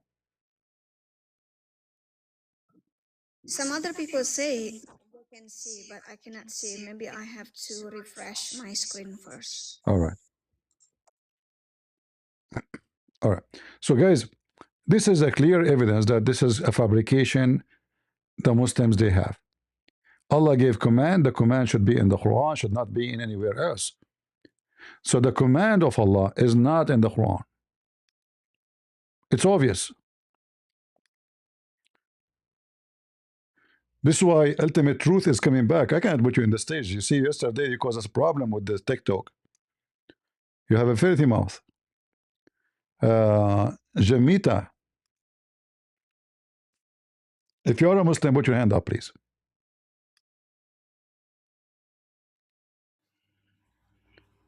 Go ahead, Jamita. Are you there? All right. So Allah gave Muhammad a command. And what is the command? We cannot find it in the Quran. The command says Allah, He commanded you to recite the Quran in one dialect. Have you ever heard of somebody? He claimed to be a prophet of God. And he said to Allah, his God, you are wrong. Because what the story here is saying to us that Allah was wrong. Upon this, he said, I ask Allah burden and forgiveness. My people are not capable. Recite the Quran in one way, but Allah do not know that this is impossible. The people of Muhammad are a bunch of dummy. And remember, those are Arab. They speak pure Arabic. It's a small, tiny village. Why they cannot? So Muhammad said to Allah, my people cannot do it. He then, Jibreel, came back in a second time and he said to him, Allah commanded you, you should recite the Quran to your people in two dialect. By the way, the haruf is not dialect. That's false. Because we see right away that the meaning changed. What dialect? And here you notice, Allah is not giving Muhammad the second Quran. He's just saying to him, recite it in two ways, which means as you wish. Did you notice? Did Allah give Muhammad Quran? A second Quran? No. He just told him, recite it in different way. Second way. Okay, make it two. But he did not give him a Quran.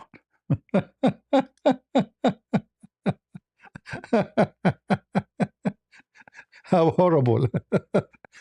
This is the Prophet of Allah. Upon this, the holy Muslims, holy prophet, since when he's holy? Is it in Arabic it says holy prophet? In Arabic it says holy prophet. Are you serious? In Arabic it says holy prophet? Where? I mean, they don't, there's no decency for a second in translation. Upon this, Muhammad said again, I seek burden and forgiveness from Allah. My people will not be able to do so. Two Quran is not enough, you stupid Allah. We need more. Jibreel came back in the third time and he said to him, okay, Habibi, okay.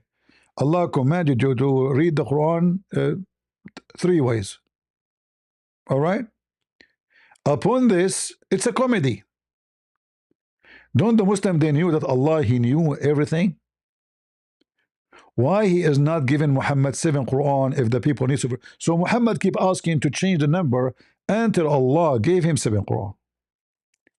Now if we go and check in the internet, we will find the Muslims, they agree with 10 reading, not 7. 10, not 7. Other, they agree with hundreds.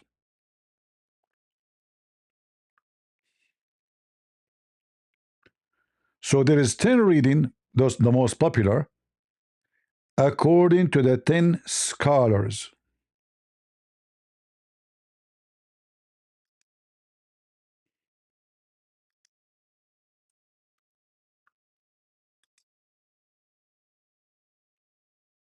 And each one of them, he recited different Quran.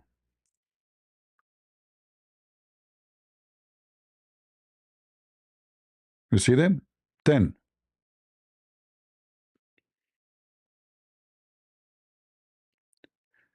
The most popular one is this one from Asim.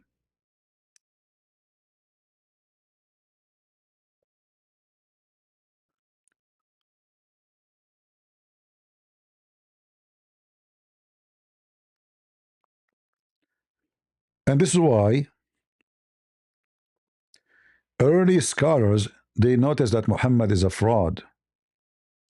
Early companion, as we heard from Yasser Qadi, he said, a doubt enter into my heart because of this.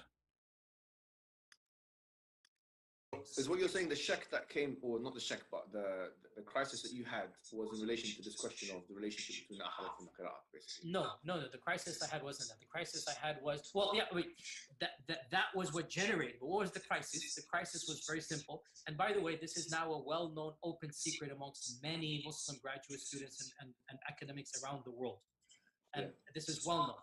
Traditional understandings of ahruf and qira'at cannot answer some of these pressing questions that are now being poked by our people outside of, by our academics, not our, by their academics outside of the faith tradition. You see, in a Muslim environment, there's always some respect that we have for the Quran. We should.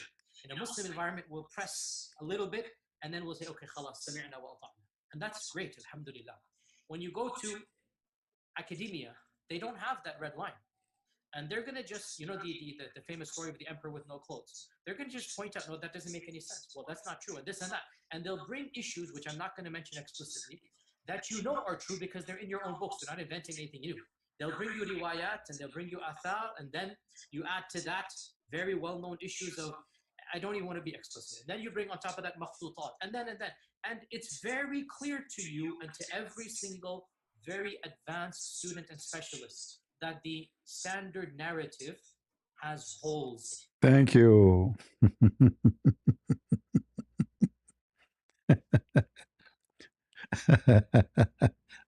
The standard narratives has holes. You don't have narrative, Muslims. You have holes. He just mentioned to you that those people who they are studying, They will not go with you because you are a Muslim and you agree, and I agree that Quran is preserved. They don't go by those things. They will give you your own reference. They will give you your book. They will give you your manuscript. They will give you your papers. They will give you what is written in your shelves. How you can answer them? He's saying to you, this is us Muslims say the Quran is preserved, but if we go into details in academic way, we are no match. Listen carefully again what he said. Poked by our people outside of, by our academics, not our, by their academics outside of the faith tradition. You see, in a Muslim environment, there's always some respect that we have for the Quran. We should. In a Muslim environment, we'll press a little bit and then we'll say, okay, khalas, sami'na wa ata'na. And that's great, alhamdulillah. When you go to academia, they don't have that red line. And they're going to just, you know, the famous story of the emperor with no clothes. They're going to just point out, no, that doesn't make any sense. Well, that's not true, and this and that. And they'll bring issues, which I'm not going to mention explicitly, that you know are true because they're in your own books. They're not inventing anything new. See, you know it's true. They are not inventing it. It's in your books, Abdul. They'll bring you riwayat, and they'll bring you athar, and then you add They'll bring you reports. They will bring you evidence. to that very well-known issues of, I don't even want to be explicit. And then you bring on top of that makhtutat, and then. And they will bring you old manuscript. And it's very clear to you and to every single very advanced student and specialist that the standard narrative has holes in it. That's what I'm going to say. The standard narrative does not answer some very pressing questions. Okay? This is what I'm going to say. And But I think here we wait, let me finish. Now Mimi Hijab is trying to fix it. He's in the corner. By the way, in case you do not know, this coward Mimi Hijab, after his interview, he deleted. Do you know that? He took the interview from his channel, but it was too late. Somebody downloaded the video and published it everywhere.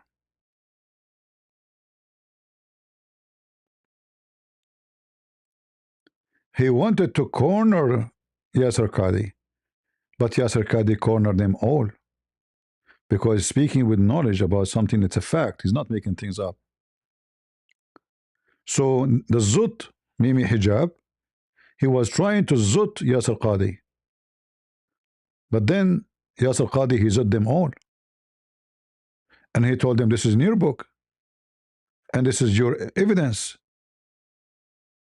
In academia, you don't say the Quran preserved and that's it. You can get away with it. They have evidence, they have proof from your books. So Yasser Qadi was able to zud them, and now Mimi Hijab trying to fix it because he just heard something he don't like to hear. He don't like to publish in the internet. Some very pressing questions. Okay, this is what I'm going to say. And but I think here we let me finish this, because this is a very important point. I'll let you kind of let me finish this. And by the way, if you are following online media and articles and whatnot, this is no longer hidden news. More and more professors and academics are writing stuff, and I know Christian Prince talk about it all the time. It's not, you know, what hidden news. In fact, those things is known from the time of Muhammad. And the Arab Christian, they laugh at Islam because of them. One of the reasons. It's being publicized on Twitter in the last 2-3 years. I have had at least, I'd say, a dozen people tweet at me like specific articles, like how do you answer this, and you know, about ulum al-Quran, about qira'at, about makhtutat, about issues. You know, these are now well known within the Western Academy. That they're bringing forth issues. Their level of now knowledge is leaps and bounds above what it used to be, you know, 100 years ago. You know. See, we are doing that. The Christians are not ignorant no more about the garbage of Muhammad. I remember many years ago, a Muslim, he said, he in the chat, in the comment section in the video, he said, you Christian worship a man. And then someone answered, he said to him, you worship a leg. At that time, I just started like in YouTube, like it's not, you know, and I was wondering like who, you know, because I'm the first one who started teaching people that Allah is a leg. I click at his name to see who is this guy. He's a kid. He's not even 10 years old. He looked like 9 years, 10 years old. His picture is there. He said to him, "You are worshiping a leg, okay?" A god who is a leg. They said to you, "You worship a man." Really? Is your god is a man? So what is his? He have a foot. He have a shin. He have. Do you have a butt? No. Okay, so he's a leg only. Many Christians do not know that Allah is a physical being, and if you read his description, you will die laughing. He have two right hands. By the way, this is the birth defect. Don't judge Allah by it. Okay. كلتا يديه يمين, which is very normal. You know, me myself, you guys don't know me. I have the three hands, both of them, all of them, they are in the right side. Both his hands are right. All right. It's a fact, brother. And this is authentic, as you see.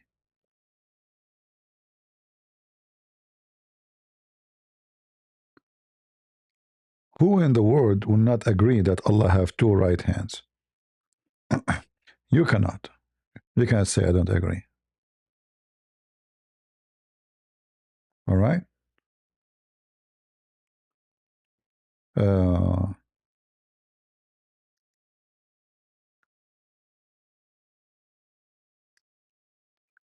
And you know, for us, if Allah have two right hand or one right hand and left hand, that does not change the fact that Allah is a physical being. He have hands. He don't have a spirit, which means he's a statues. Because what make you alive is a spirit. If you have a body, if there's something have a body, concrete have body, you know, everything have a body. I mean, anything around you is physically exist is a body. What is the difference between the concrete or a rock and a human being? The human being have a soul, which means life. Allah is not a spirit and he have no spirit, but he have a physical part. All right. We continue with Yasser Qadhi. Holes in the narrative. And by and large, our ulama in the Eastern world are not aware, by and large, of what's going on in the Western side of things. And they're not answering those questions in a manner that it needs to be answered. And this is something all of us that are in academia fully acknowledge. We actually have a list, by the way. I am involved with a group of people, 15 of them, which is especially all of us are Muslims, kafad al-Quran, qira'at, experts, and academic-minded as well. Not everybody's qira'at expert, but all of us are basically practicing living Muslims. We have a group. All right, all right. So as you see, it's a disaster. And it's very funny that the Muslim, they claim that the Quran is preserved. We have Aisha, we have Uthman, we have all the evidence. In the top of that, you know, there's even bigger problems than the preservation for the Quran. In fact, for me, I don't debate Muslims about preservation of the Quran because why I want to do so? I like the Quran to be preserved, and I will tell you why. If the Muslims agree that the Quran is preserved, then they cannot run away from some disasters stories in the Quran, like this one.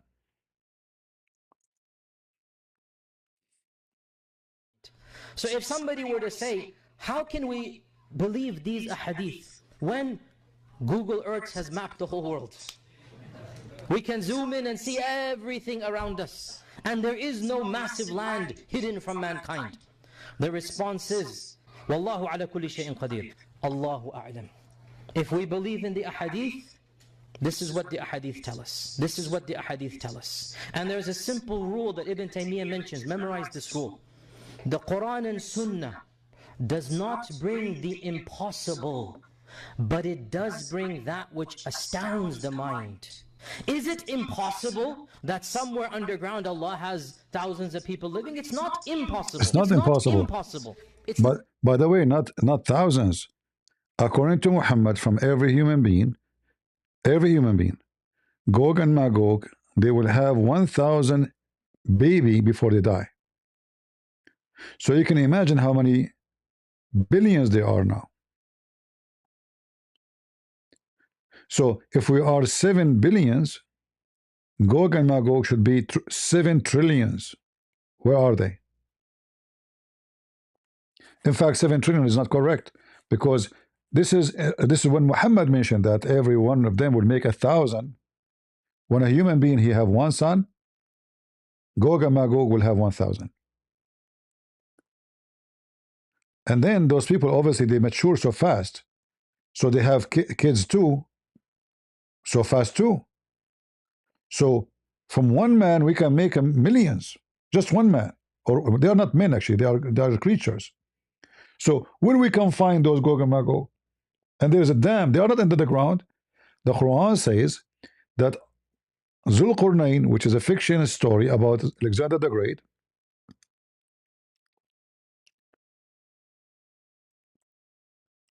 he built a dam between mankind and those Gog and Magog.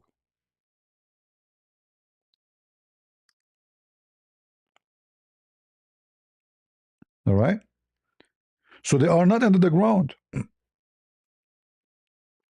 They are behind 2 mountains, and Zulqarnain, he built a dam in the front of it. He connected the 2 mountains. All right? So he told them, and even the Quran mentioned this dam is made from what?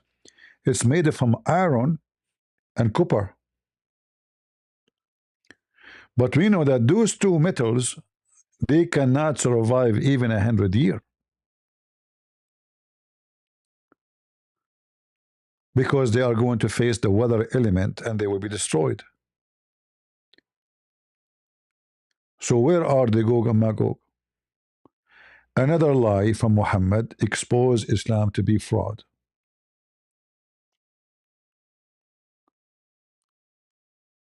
And here it says that Gog and Magog, they cannot go out of this dam. It's confirmed that. And they will not get out until the day of judgment.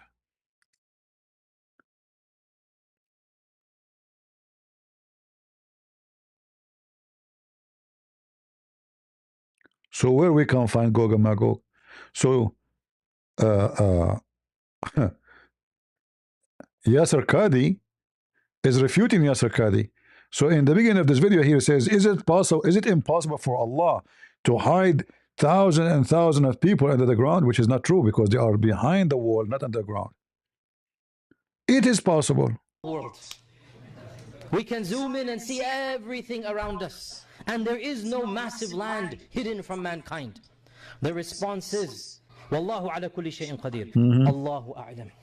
If we believe in the ahadith, this is what the ahadith tell us. This is what the ahadith tell us. And there's a simple rule that Ibn Taymiyyah mentions. Memorize this rule. Memorize. The Quran and Sunnah does not bring the impossible, but it does bring that which astounds the mind. Yeah. Is it impossible that somewhere underground Allah has thousands of people living? It's not impossible. It's not impossible.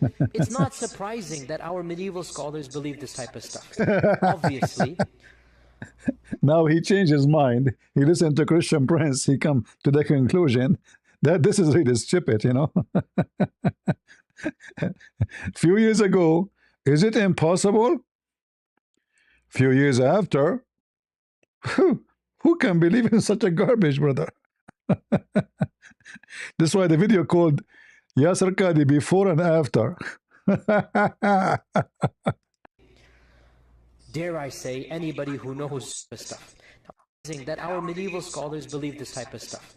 Now, obviously, dare I say, anybody who knows science and geography and modern civilization, you cannot believe that there is a tribe for 4,000 years trapped behind a wall. You're right. I mean, if you believe this, Yani, if you believe this, Yani, you are a donkey. No, sorry, you are a donkey.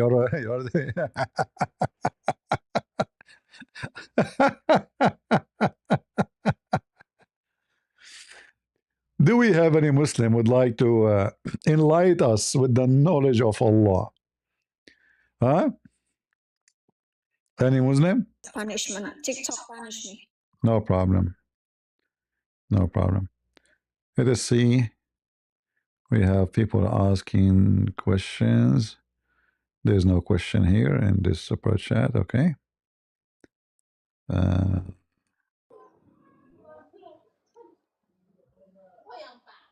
Mute. Who is the other one? Cookie, are you a Muslim? Cookie, are you a Muslim? All right. Don't just invite, please. Just ask. I'm not sure why streaming stopped. It says, okay.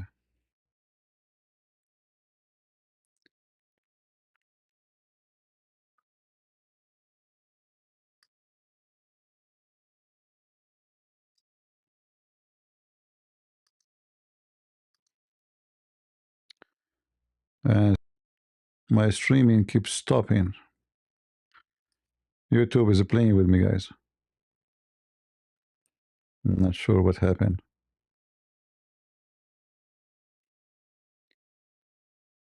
I'm not sure. Even the super chat does not appear to me no more to see what super chat is there. Keep stopping every few seconds and repeating the same message. You know this movie, the guy who is he wake up in the morning every day, he find himself in the same hotel, in the same occasion, in the same event. You know the movie? Looks like we will have the same issue here with the internet. It keep playing the same scenery. So Sang penggugat is requesting, brother.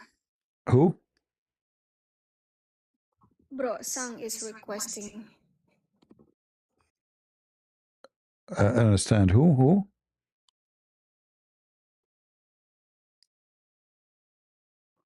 Okay, let me invite this guy. See. Go ahead, Div. You Neil, are you there? Hello? Unyil is Christian. Okay. Don't put your hand up if you are not ready to talk. All right? Go ahead, Raul. So those people, they are snoring. This is what is missing.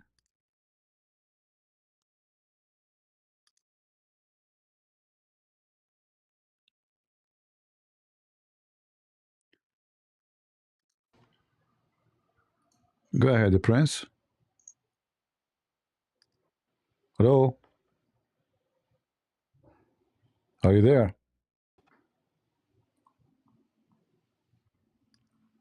Take a hike.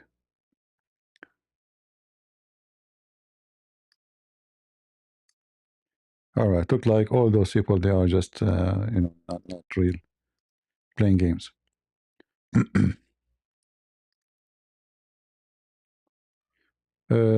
Sorry, guys, I cannot see the super chat anymore. My software encountered an error, so I can't see. I see only the newest one. The previous ones are, I don't see them. So here it says, Salam Asiya Christian Prince, thank you for debunking 4157. No problem. All right. Let us see if we have any Abdul.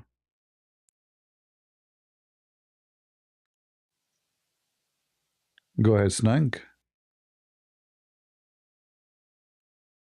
Go ahead. Sanogo Bambangogo. That Sang penggugat, he also having an issue with his account. Hello. Hello. Go ahead. Hello, brother. Hello. Yeah, go ahead. I'm listening to you.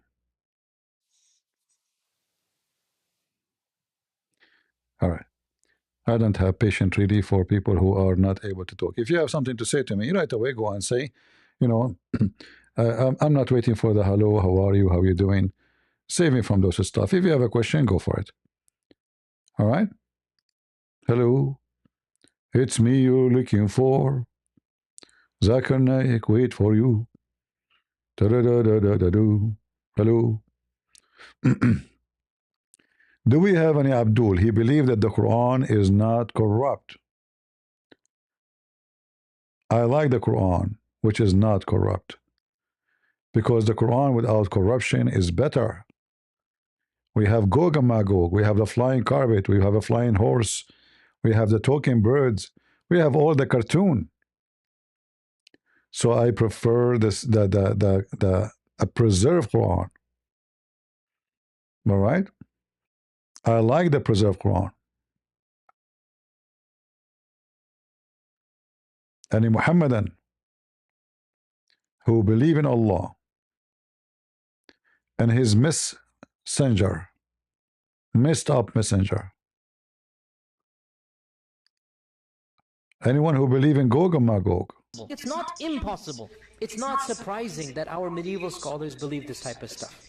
Obviously, dare I say, anybody who knows science and geography and modern civilization, you cannot believe that there is a tribe for 4,000 years trapped behind a wall. I mean, I find this very difficult to believe. Is it impossible that somewhere underground Allah has thousands of people living? It's not impossible. It's not impossible. Not impossible. They're in some place separated from mankind. Is it impossible, people? It is not impossible. Dilemma. I mean, isn't it obvious? It's not impossible. Do we have any Abdul? It's not impossible. Anyone? I cannot see any request, brother. No because problem. I'm not a moderator, so I cannot see anybody. Sister, I get that. It's okay. You don't need to be in the stage. No problem. Do we have any Abdul?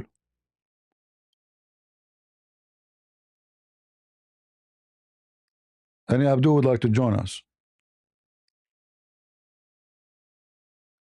All right.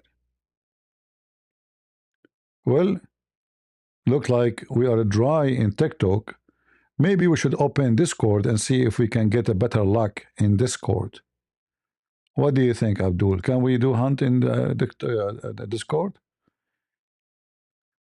But I say maybe they will be scared to see me. I see my name, you know. Yet they are not coming to town. What a bunch of potatoes. The standard native has holes.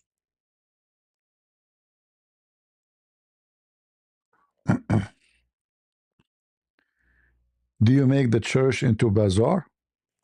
We don't make a bazaar, my friend. It's you who make bazaar. Why? Do you see us selling stuff here? Do you see me selling zucchini? Huh? Mr. Militant? What? Are you supposedly trying to be smart? Hmm.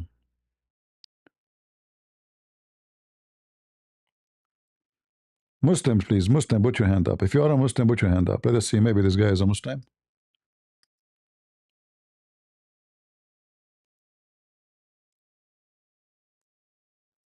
Let us see.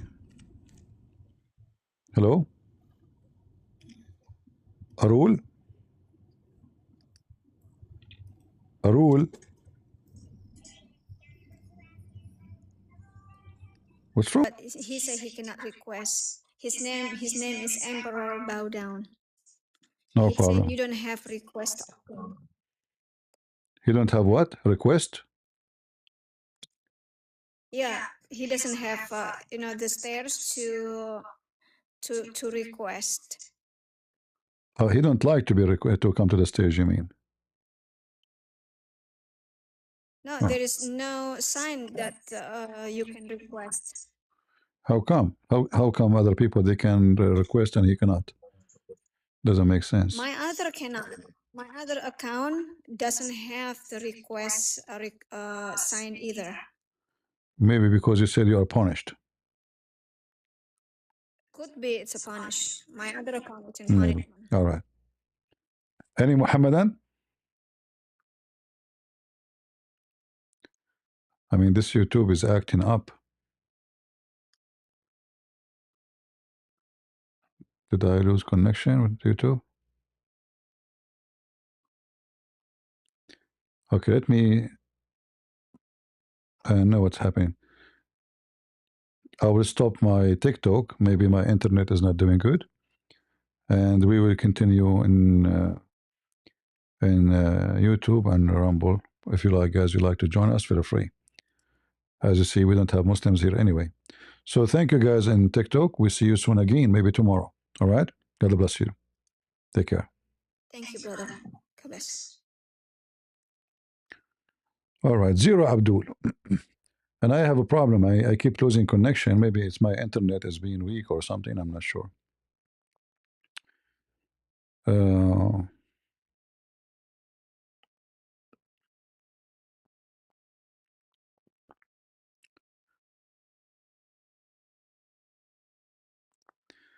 right. Anyone have a question?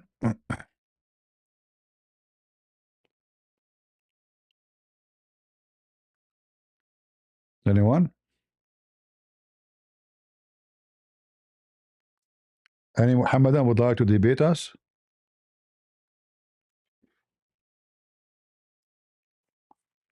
So to make it simple about the reservation of the Quran, Uthman is inviting non-Muslims to now to his life. My friend, I'm not a kid. Why people they act really like kids? If I go to Uthman, is he going to let me talk? No. Didn't I offer him to debate him, me and him alone, anytime he wish? He refused. So what does that mean? Are you promoting his channel? Are you inviting people to go there? What is the point of this? This guy is seeking attention, and thanks to you Christians, you are giving him all the attention. How many times I have to offer him to debate me in his channel? Do I have to repeat every day? That's it.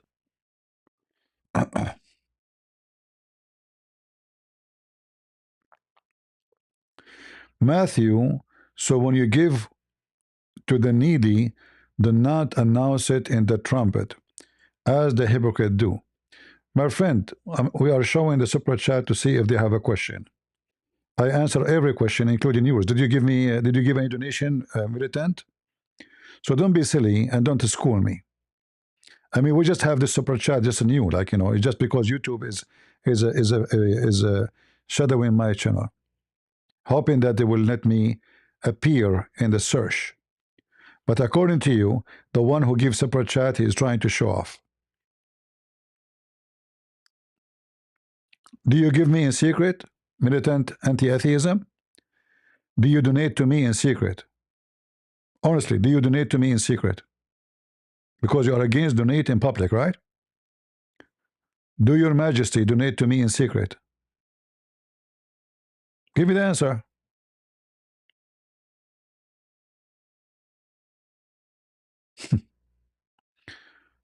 Hypocrite people, they don't do anything. They don't do open a video. Do you have a channel fighting Islam?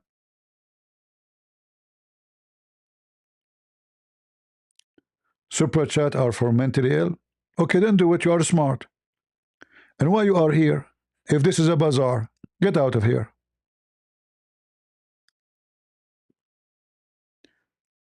Super chat is for mentally ill. You are the smart person. All right. Why you are here? It's a bad channel for you. They are mentally ill. The one who run the channel obviously mentally ill too. But you are here. I don't know why. And you post for me from Matthew.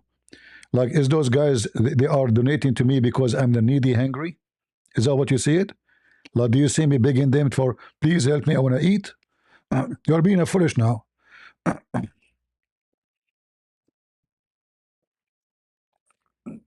Give to the needy. No, thanks God, I'm not hungry. So if somebody make a donation, not because I'm hungry, you're truly an idiot.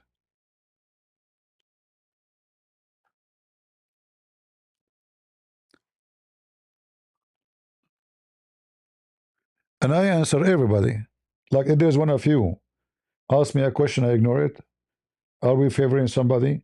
Those who make the super chat, I see what they are trying to see what they said. All right. And that's it. But I answer everybody, including you. Are we treating you differently because you did not make a donation? We have super chat not even for 2 weeks now. So all this year without super chat was not, it was. And I will actually, I'm going to cancel it because I don't see much different between before and after. Do you see any different? I don't see different. I think they will promote my channel only if I active the advertising. If you notice, until now, I did not active the advertising. Where you play commercial, do you hear? Do you see commercial when you play my videos on my channel? Anyone see it? You don't see it, right? Because I'm not activating any commercial over my videos. And I think this is the only time maybe they will push your channel because it's going to be part of the advertising process.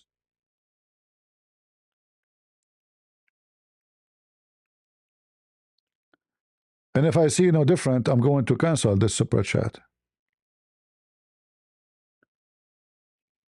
Yeah, I did not activate any advertising because I did not make this to make money. Otherwise, every single video I have in my channel, I will activate advertising. It's just one click.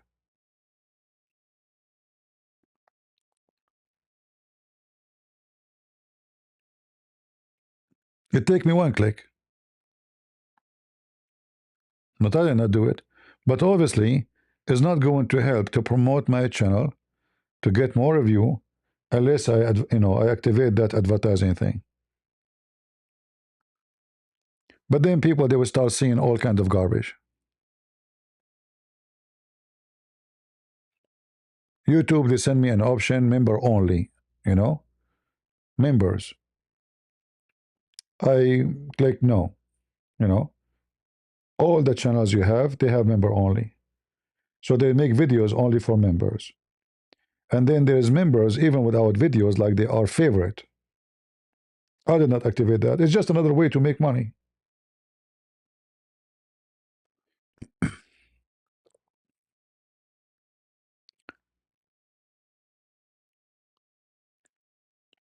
And go ahead, Mr. Anti-Atheist, go and make a donation secretly to me. Go ahead.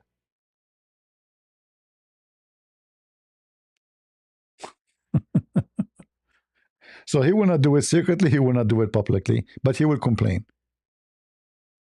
Right? What a hero.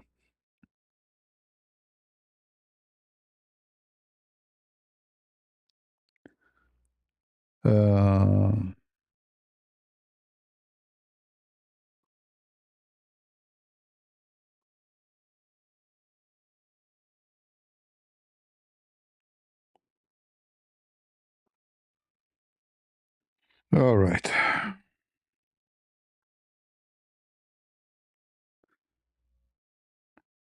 Let us see here.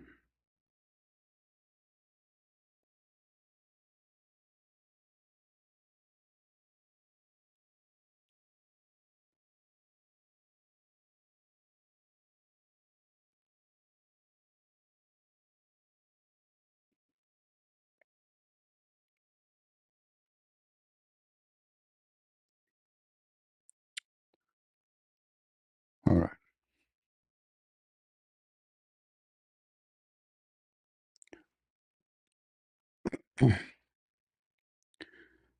Will you release translation of the Quran? It's not done yet to release it. All right. If we have it done, we will release.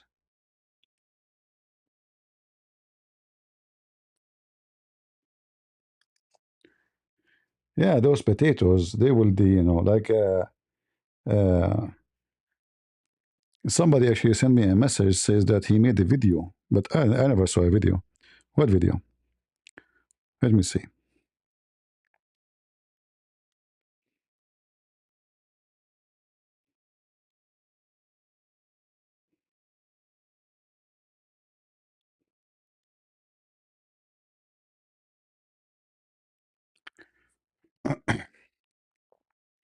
If he dare, right now I will go to him. If he dare to accept only me and him, no David Wood, no all those group. It's just a joke. All of this drama. You see, if somebody want to make something happen, he make it happen. He don't talk about it. Just make it happen. Do we need all this drama? Come backward. I mean, the guy do not even know how to read his book. We know what will happen to him in 2 seconds. In 2 seconds. Mimi hijab, he run away. And Mimi hijab, he speak Arabic. What will happen to this guy?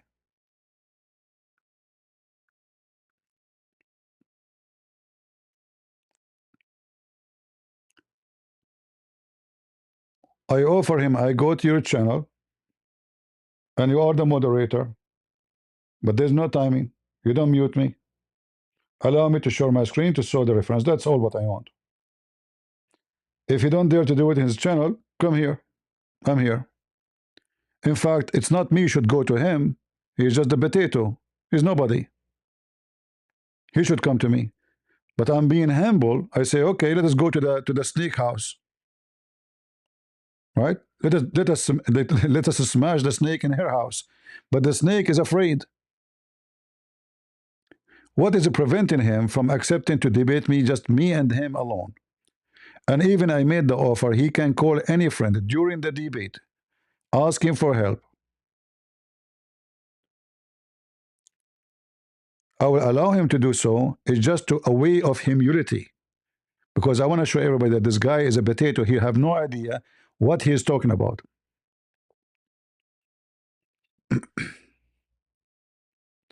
Fifi, we offer Fifi a debate. Did he accept? He said, I would debate you anywhere, but face to face. Only face to face. What is the name of the other guy? Muslim Lantern. We went all together to his channel when he was live. Correct? What he did? Block them, brother. I mean, what we would do? We went to Zakir Naik.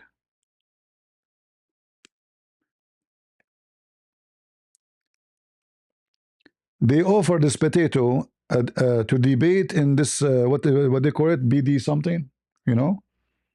This Assyrian guy. The second they told him, you know, God logic will be there, he said no.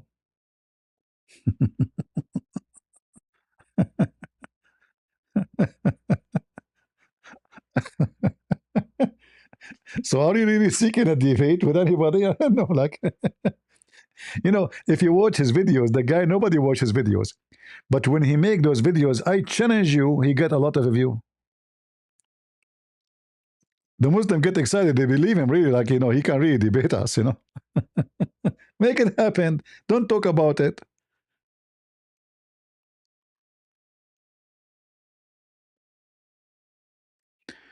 Nobody should join his channel anyway, because when you join his channel, unless you are going to make the guy shish kebab, like if you want to go and be polite, you don't want to say things as it is, don't go.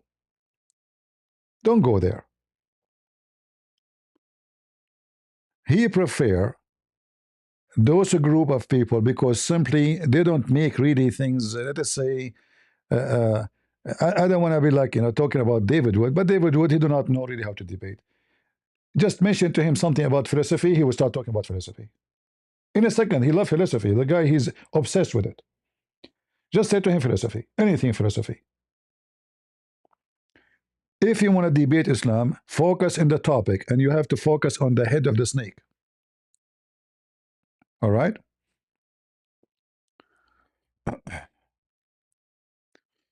All right, somebody have a question. I am sure there are nice Muslims. What do you know? Being nice does not change anything. Being rude does not change anything. Islam is wicked. This is the issue. So we need always to remember that we are not against Islam because Muslims are nice or not nice. This is not the issue. You can find someone who claims to be Christian. He have wear a cross in his neck, and his cross is bigger than 1 kilo. But he is a scumbag. You can find someone who claims to be Christian. He's very nice, but he's not a Christian. He's a cheater. He's a fornicator. He is a he's a drunk. He's not very nice. What does this have to do with anything? All right. We here debate Islam. We don't debate Muslims.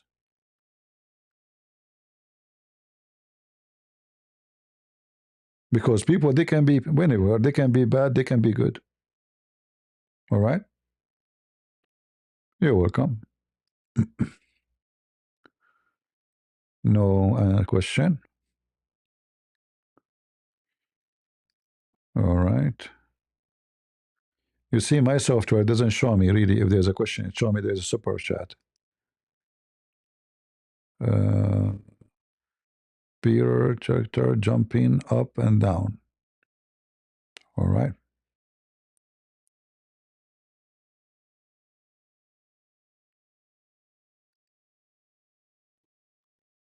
Yeah. Try to activate ads. It will help to grow the channel. But yeah, but that will make the videos annoying to watch, because then you have to watch video. I'm not really interested in the ads. And the whole idea of super chat is just to get YouTube to let's say, to leave me alone. It's all right. I might cancel the super chat soon, actually. Yeah. I'm sure there are nice people who are Muslims, but who do not know their doctrine. I'm supposed to love them, but I don't trust them. You see, the word love them, as a Christian, when we say love, we don't love people because they are pagan. We don't love them because they are wicked. We don't love them because they are criminals. But we love to save them. So, many Christians, they understood wrong when we speak about loving others. So when we say loving Muslims, it's not about giving them hugs. It's not about being just a friendly. In fact, we have to be rude. Rude in which way? Delivering the truth. That if you don't believe in Jesus, you are going to go to hell, and Islam is false. So loving Muslims is about rebuking them. It's about defeating Islam. It's not about shaking hands. In other way, it's not a friendly love. You know what I mean? It's not a friendly love. It is a very aggressive love, which means you chase the wrong. You expose the wrong they have. This is the love you do by rebuking their falsehood, not by being, very friendly. You see, if the disciple and Jesus was not friendly with those who they are wicked, was he? Friendly here, I don't mean to be violent, but to be truthful. You say it as it is. So we don't mix things up between what is love and what is loving people is to say to them when they are wrong, they are wrong. Very simple. All right? Do we have any Muhammadan?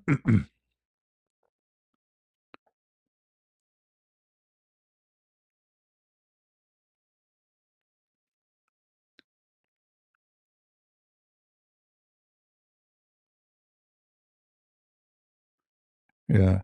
In fact, the Quran, look how wicked the Quran. The Quran teach the Muslims that the Christians, they are nice to you because Allah forced them to be humiliated. Humility on them. So when you are nice to a Muslim, the Muslim, he will take it as a curse. You are cursed by Allah. All right? It's not because you are nice. It's not because Jesus said to you, love your enemy. No. Read it. This is what the wicked Muhammad told them.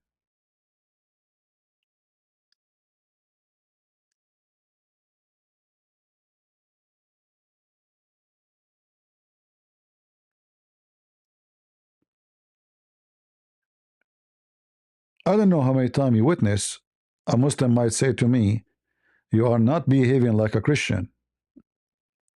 What does that mean? They learn that the Christians are very friendly, they are very kind. But for them, you are being very kind because Allah, He curse you, which means you are always subdued to Muslims. He hit you in your cheek, you turn the other one. But look at those wicked. They make fun of you because you follow this Bible. But the second you start using your hands, they say to you, you are not being good a Christian. You should follow the Bible. Did you notice? The second you are not allowing them to do it, they get angry from you. So they make fun of you when you follow Jesus. And the second, according to their understanding, the second you don't follow, they ask you to go back and follow Jesus.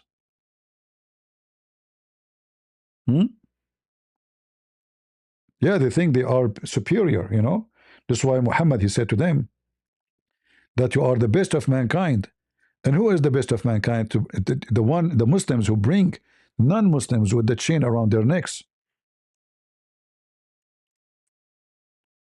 Muhammad is exactly the same as the KKK. In chapter 3, 110, the Quran says you are the best of mankind. Okay, how we are the best of mankind? You bring non-Muslims like dogs and put the chain around their neck. Do you see it?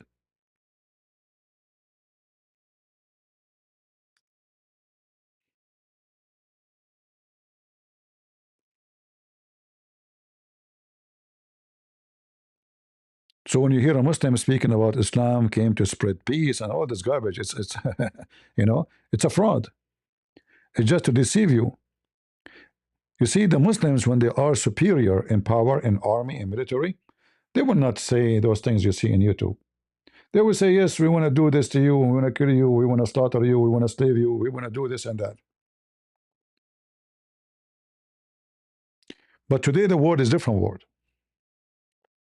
If the Muslims one day became superior again in the military, then you will hear a different language. Right now, nobody is paying jizya. But trust me, they would love to make you to pay jizya to live, to make you live like a dog. So when we say we love Muslims, we love as a human being, loving a creature of God. You see, we as a Christians, we see a cat, we feel for the cat. It's a cat. It's not a human being. Right? It's a cat. If you see a cat injured, you help the cat, even though it's a cat. So God, He put love in our heart. We help everybody. But that does not mean we ignore the fact that there's many, they have teeth of snakes and they are poisonous and they would love to destroy you. Always remember that. And as you see, their dream is to bring you with the chain around your neck like a dog. And that will make them the best people. If they don't do that, they are not the best of mankind. So what make the Muslim the best of mankind? If they bring you with the chain around your neck. What make a Christian the best of mankind is loving and forgiving. See the difference?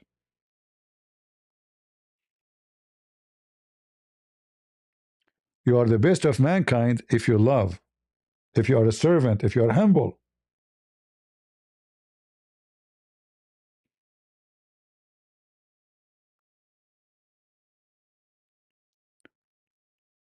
Do we have any Muhammadan?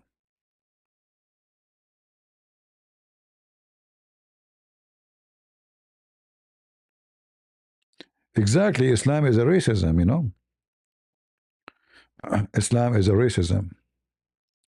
Somebody saying call Uthman. Give me his number. I will call him. Give me his Skype or his. I will call him. Call Uthman. And go change your name. You are saying Al-Masih huwa kalimatullah. Allah have nothing to do with us. When those Arab Christians will stop using the word Allah, when they will wake up. Last Friday, Muslim was called out for practicing taqiyya during the debate in Tim Poll podcast. Islam has become more exposed in mainstream. Yeah, well, I do my part, and I hope more people will do their part too. All right.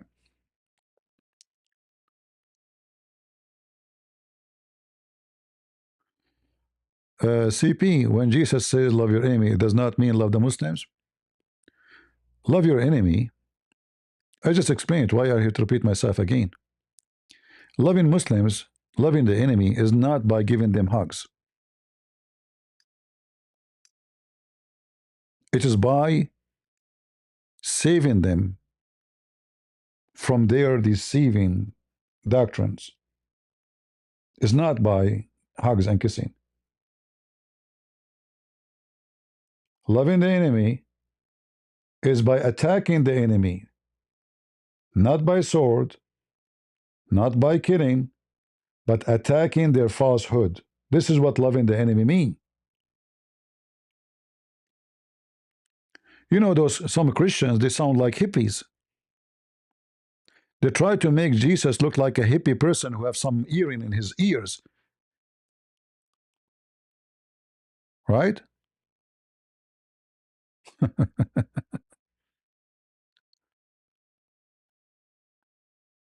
Is that correct?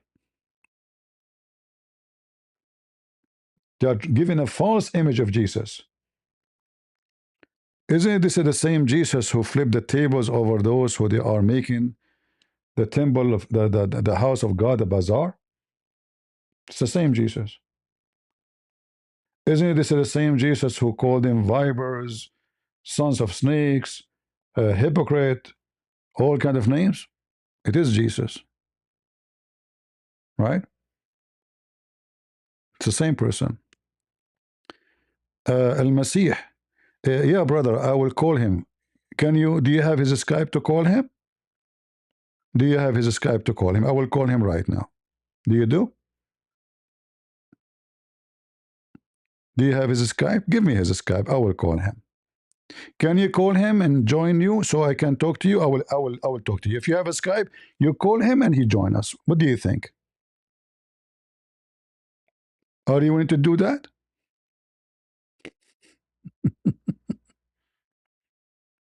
A Muslim Abdul.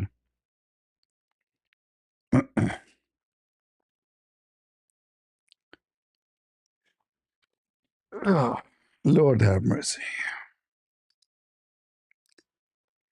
Any Muhammadan?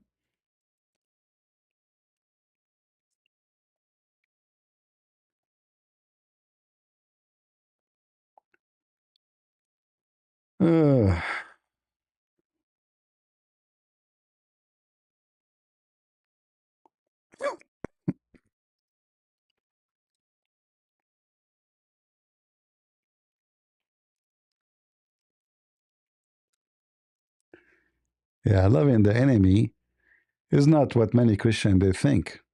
You know, like when Jesus he said, "The one who don't have a sword, go and buy one." Why he asked him to buy a sword? To do grocery with it? Huh? Why he told them, "The one who don't have a sword, go and buy one"? Anyone can answer? Hmm?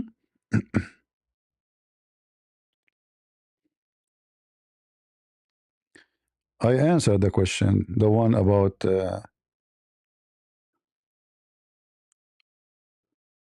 Are you talking about the other one? About the Old Testament and New Testament?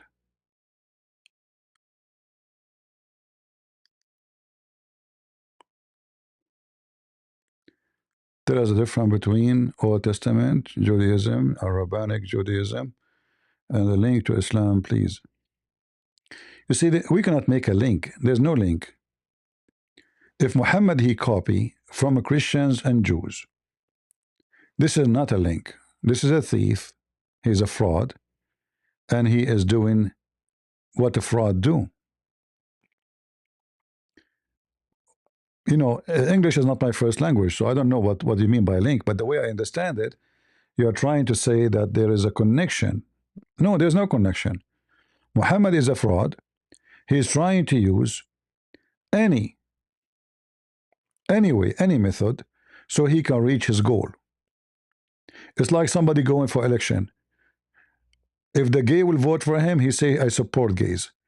If the lesbian, they will vote for him, he say, I support lesbian. If the one who will support him is the conservative, he say, I am against gays and lesbian. He is a politician. He's not a man of God. This is why if you go in the Quran, you will see in the beginning, he said that those who they are Jews and those who they are Christians and those who are Sabian, that is the most famous three religion at that time. Nobody left. They will go to heaven. The Sabian, they were massively spread. The Jews are all over the Arabian Peninsula because run away from their land since they supported the Persian invasion against the Christians. So they've been kicked out in a massive number, and many of them they left all the way to Iran, actually, to Isfahan. And many they went to Saudi Arabia, going to anywhere where the Roman have no authority. So Muhammad in the beginning, as you see here, he said the Jews, the Christians, and the Sabian, they have no worry, they are going to go to heaven. So he's trying to make everybody believe in him, no matter what. Just say, I believe in you. Just say, I accept you as a prophet. You are a Jew, so what? Stay as a Jew. Sabian, they don't believe in our God. The Sabian, they believe that Adonai, the God of the Jews, is the devil. Why? Because the Sabian, they believe that the Pharaoh, he was a Sabian. So when the God of the Jews, he did destroy the army of Pharaoh, he destroyed a great man for the Sabian. That's why they hate the Jews. So how those three, they can go together to the one place? It doesn't make sense. The Jews don't agree with the Christians and they don't believe in Jesus. The Christian believe the Jews cannot go to heaven unless they believe in Jesus. The Sabian, they believe that Jews and Christians are enemies. So how we put the three together? You see the stupidity? So this guy is a businessman. He's not a man of God.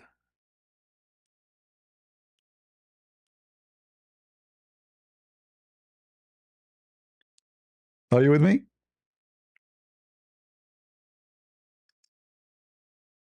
As simple as that. The one who's saying join Uthman, well, I can give you a link. He would like to join us? Would he like to join us? I offer him one-to-one debate. He refused. There we go. I can open Discord. Let us join. You know, anyone here, he come and he says stupid things, we laugh at you. If this guy is serious about debating, he make a debate. Not a table, bring in a bunch of guys sitting drinking coffee. A debate mean a debate. All right? He's a female hiding behind a bunch of guys. He can bring them all together here. I offer him a debate in the channel. He refused, the coward. We have Discord, we have Skype, we have all what they need to call. You say some Christians act like hippie. There is no. That's so because the teaching of some churches. Well, we are here to fix the teaching of some churches. and we are no hippies. All right. He is waiting for me for his channel. Oh, tell him I am waiting for him in my channel. Tell him here the coffee is better. And this is a Christian land. We don't have camel urine, so it's more clean. All right? He's more than welcome. He can bring with him anyone he wants, because alone he cannot make it. With 2 more friends, he cannot make it. With 3 more friends, he cannot make it. So all of them, they are welcome. Me alone and all the Muslims together. Make it happen if he is serious. A bunch of kids. I mean, I don't have a link. My software don't offer such a thing, but we can open Discord. No problem. The link is not an issue. I can open my Skype. You want to call me in Skype? Huh? If you want, I can share my Skype. I can open my Skype. Like today, they don't call it Skype. They call it meeting, right? All right. You need to sign again. Okay. How we sign again? I did not use this Skype for a long time. So it's asking me to sign again.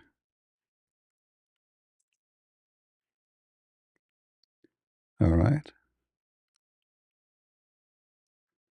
Skip having a sign every time, yes. All right. It's saying to me you need to sign again. Why? We need you to sign. But I am in. What do you mean we need to sign?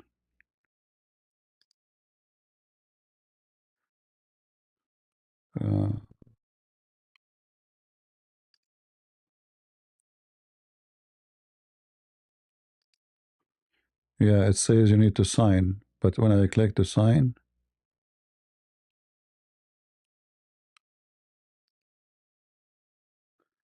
okay, I think now it's solved. Let me see how I can share, invite to team, how to invite. I think I copied the link. Here we go. Give the link to Sheikh Othman. Here we go. No, it's fine now. Because I did not use it for long. It says sign, so I click sign. It just restarted, and it worked.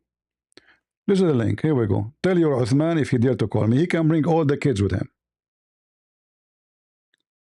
All right? Right now, not tomorrow.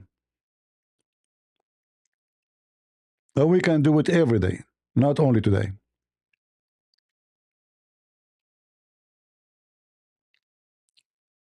Go, Abdul, post the link for Uthman. All right?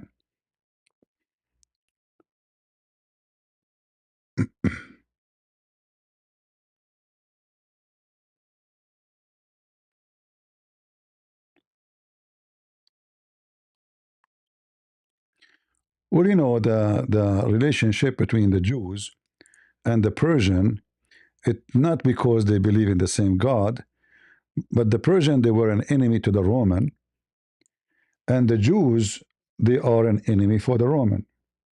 As they say, the friend of my friend, the enemy of my enemy is my friend. And when this, if you know the story of the siege of Jerusalem, the Jews, they help the Persian. So when the Roman, they were victorious, they expel all the Jews from the land as a result of what happened. This is why a huge number of the Jews, they went all the way to Iran, because the Iranian army, the Persian, they were defeated, and then the Jews, they have to retreat with that army.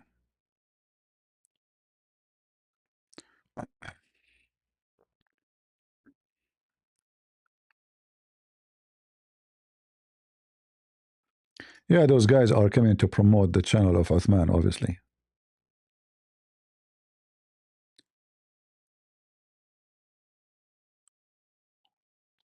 So this is history, you know, and you can read it yourself. You do not need anyone to read it for you.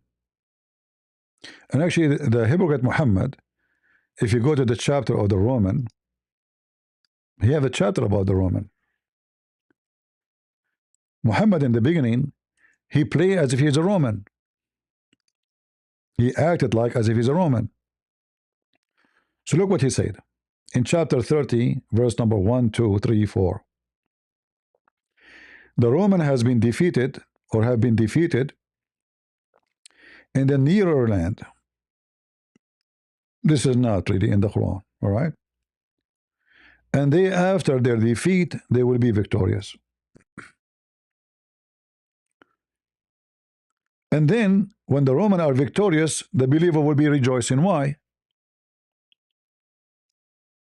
Why?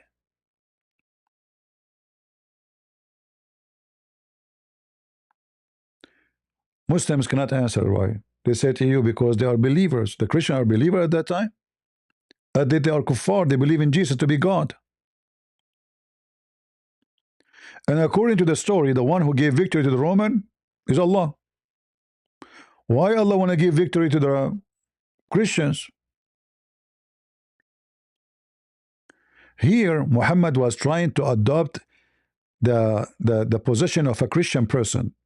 He tried to present himself that he loved the Christians, he defended the Christians, he's a Christian. So the Arab, they were saying, according to Muslims, look, the God of the Christians is being defeated. Muhammad answered them by giving them Quran saying, okay, they are defeated, they will be defeating soon. This is what the verse is saying. But if you go in the Quran, in the Hadith, you will see that this verse was given after the Roman, they were victorious.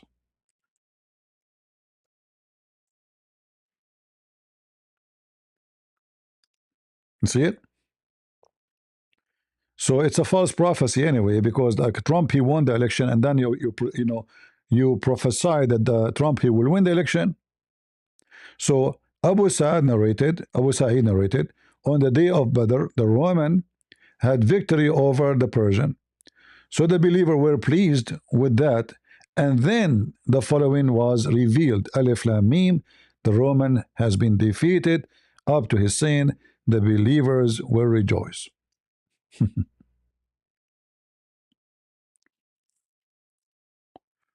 All right.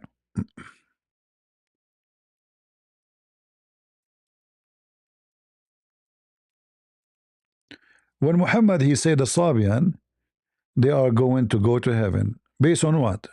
Who is the God of the Sabian?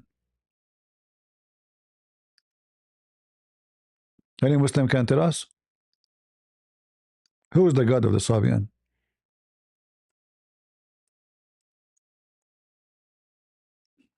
Azar?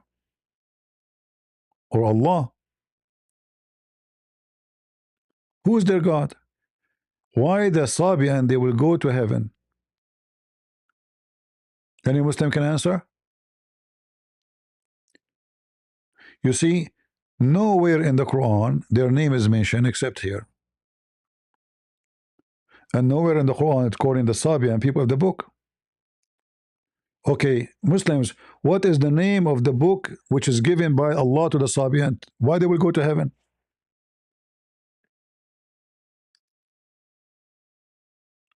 It's just a stupid false prophet making up stuff. Actually, you can defeat any Muslim by asking this question: what is the name of the book of the Sabian which will make them to go to heaven? Give me the name which given to them by Allah. If they want to go to heaven, that means they are following Allah. Okay, who is their prophet and how they follow him? Which book? The Sabian, they have nothing to do with Christianity or Judaism. When the Muslims occupy them, they added to their book the name of John the Baptist. They claim that John the Baptist was one of them, which is false.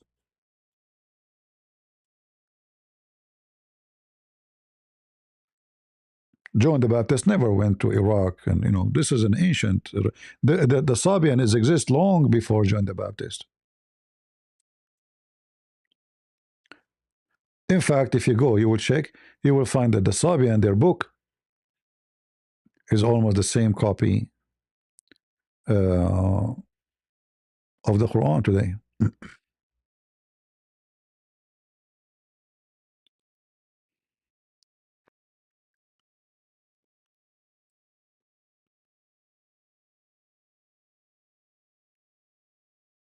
Do we have any Muhammadan?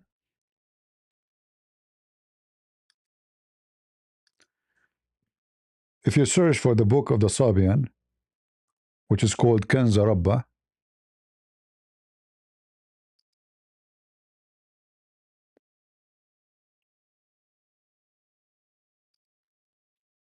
the book contained two books, Kanza Rabba right and Kanza Rabba left.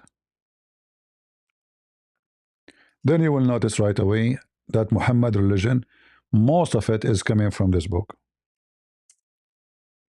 And there is no way they are copying Muhammad. Obviously, Muhammad copying them. This is Kanza Rabba. Kanza Rabba right and Kanza Rabba left.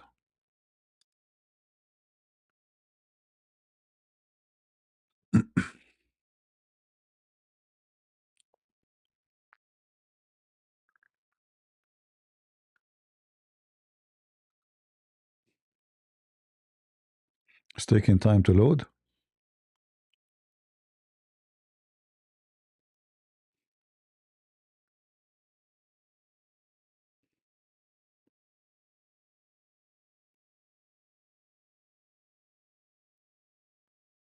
I don't know, maybe their server is slow, I'm not sure.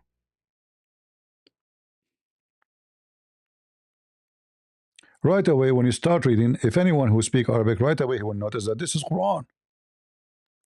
As-Sami'u al-Mujib. As-Sami'u al-Mujib. Okay, here we go. As-Sami' al-Mujib. I will go to the Quran. I will type it.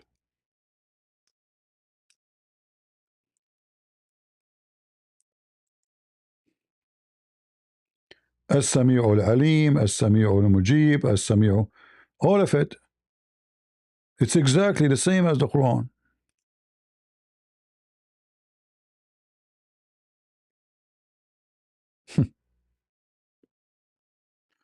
Continue. I mean, we did not start even.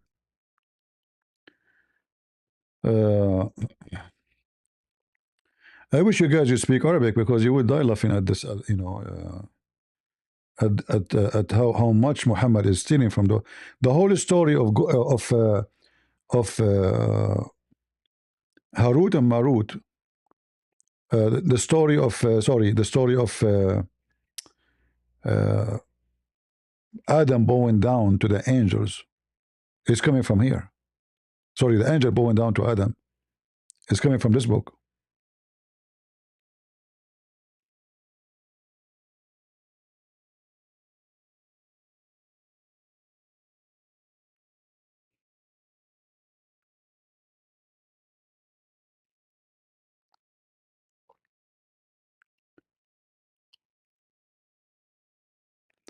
Look at here. أبسط الأرض وارفع السماء. It's exactly what the Quran is saying. الأرض بساطا هب الشمس ضياء والقمر بهاء. Let's go to the Quran. It's exactly the same thing.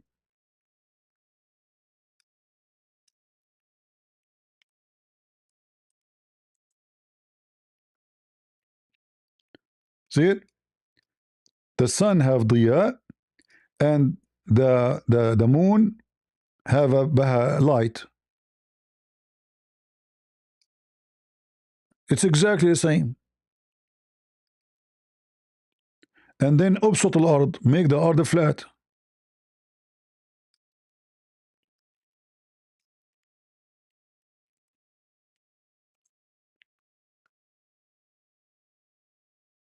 Read it. الأرض بساطا.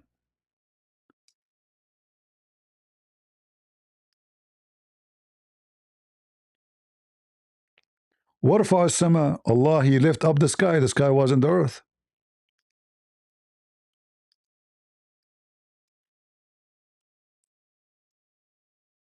It's exactly the same.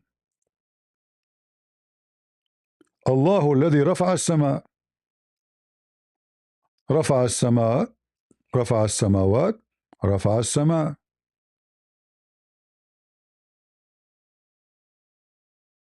It's the same.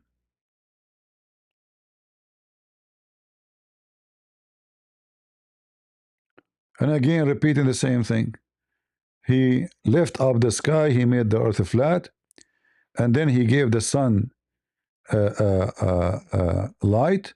And He gave to the moon another light. And then He continues saying,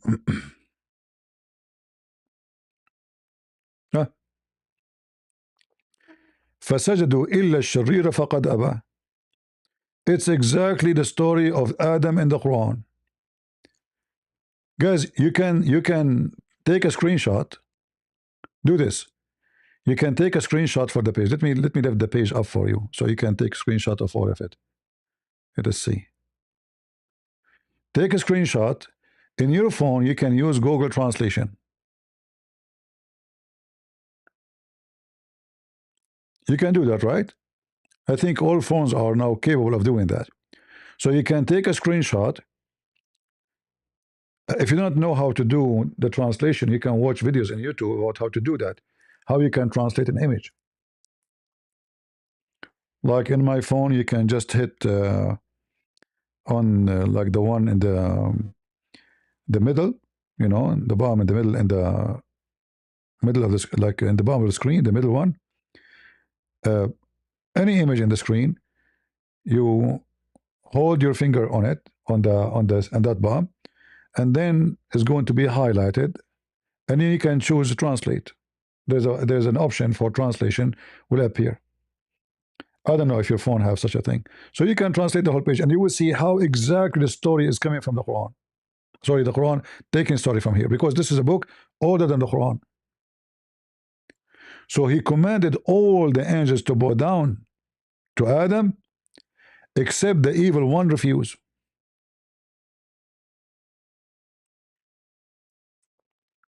Let me see if I can do that in front of you using Google method, but I have to do it in Google browser. Let us see.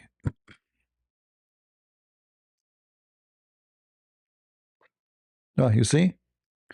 Let us see if that will work here in this browser. I'm not sure. Let us see. But I have it already done.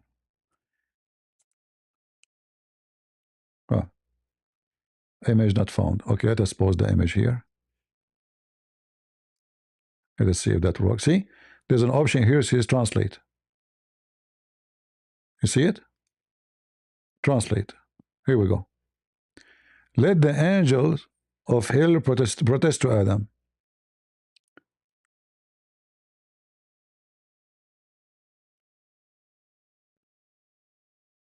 This is the title.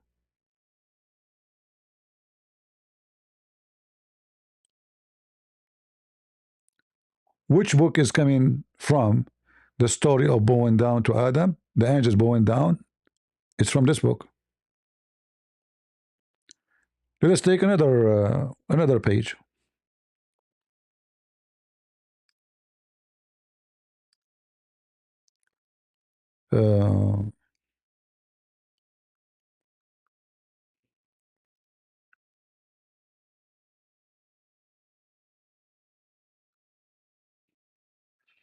Maybe it was in, let's see.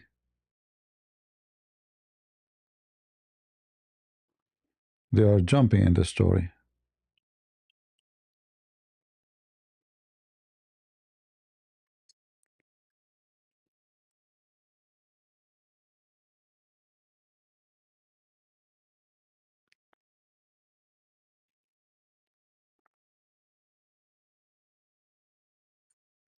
Many phrases is exactly the same as the Quran.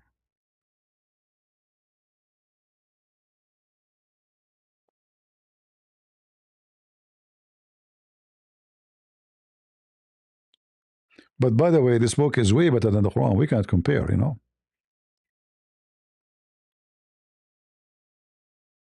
Sadiqeen, al-mu'mineen, etc. You know.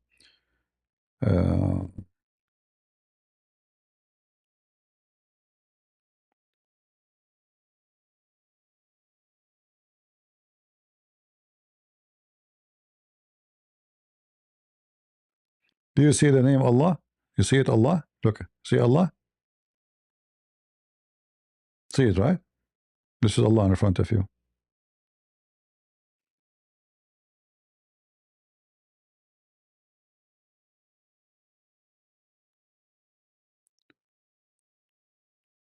Uh,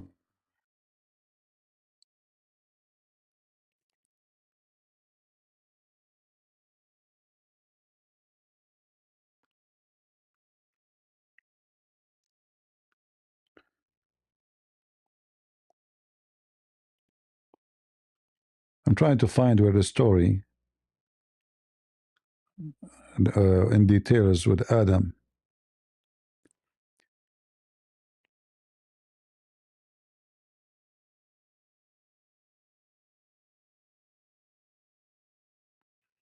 Yeah, I think I pass it. I think it's in Kanz Rabba, book number 1.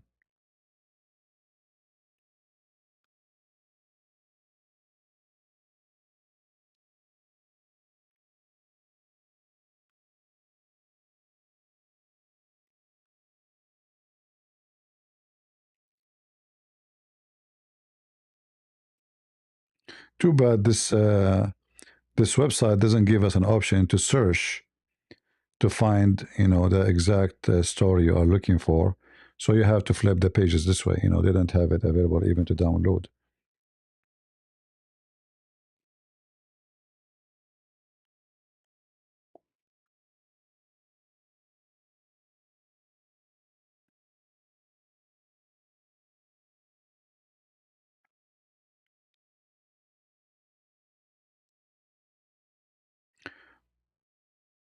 Anyone who speaks Arabic, he will notice right away how much Muhammad he took from this book. It's amazing. Phrases, sentences, teaching, stories.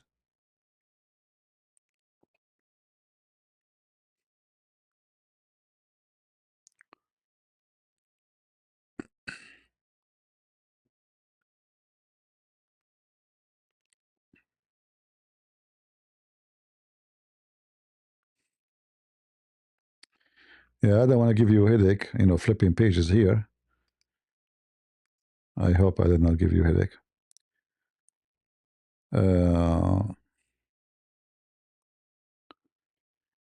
What is significant about the Persian?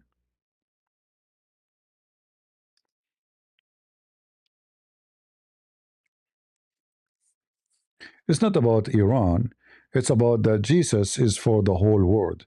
So even those who they are not from Israel, they celebrated and they were expecting a savior.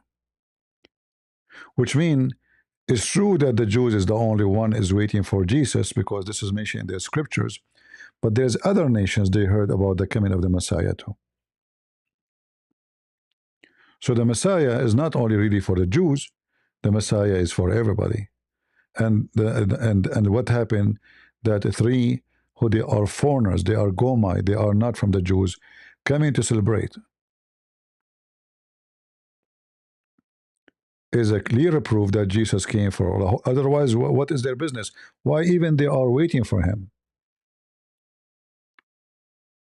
So obviously, that the Messiah is coming is not only something is known by the Jews.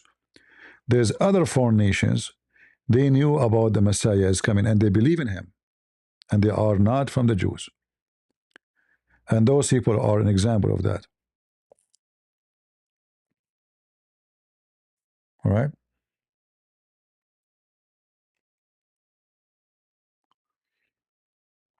Do we have any Muhammadan?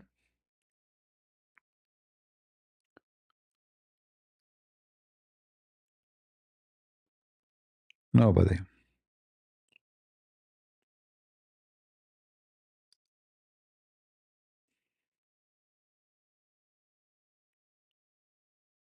All right.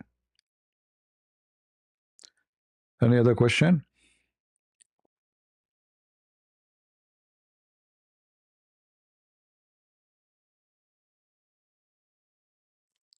You see, the Iran, Iran today in the map is not the same as Iran in the old days.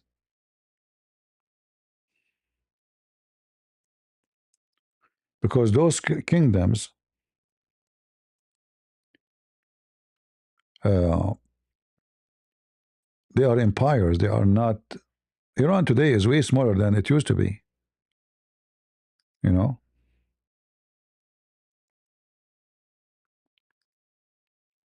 So if I go and take you right now, what is Persia before? It's not the same as today. Have nothing to do with today.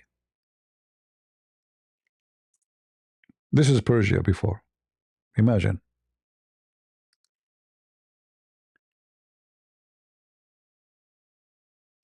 All right. So Persia simply is not just a location of a land, is wherever the kingdom is expanding. So those people, they went all the way to Europe. They went to Macedonia. They were not contained inside Iran only. They occupy Afghanistan, many, like, look, this sea here, the Black Sea, I mean, all this territory here, they controlled it. That's why they were able to take the Jews as slaves.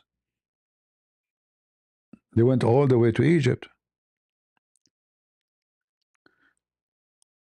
So if you are exist in certain time, and they ask, and you are from this city, they will ask you, are you from where? You say from Persia.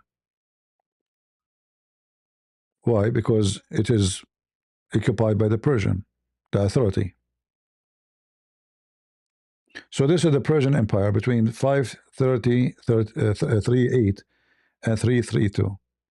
We can search for the same when between the birth of Jesus, and you can see what was Persia is about.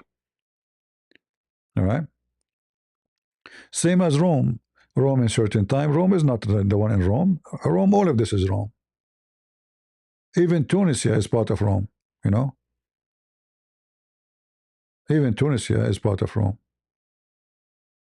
That's why those people in Tunis, they are very white. They are European. They are very much mixed with European. They are descendant of the Roman.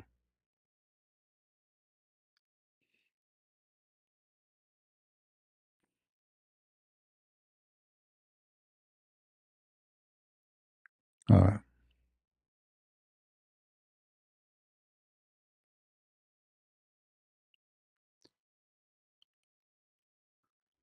Can you translate the paragraph that mentioned Allah? Which one? In that book, you mean, Kanzarabba? Well, all those, every page have the phrase. What this guy is mentioning this address? Who is this idiot?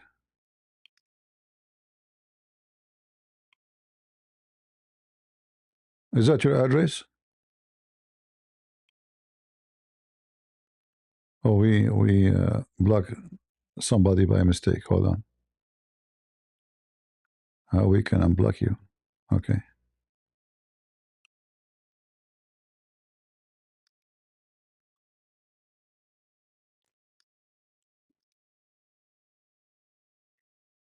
My chat is acting up.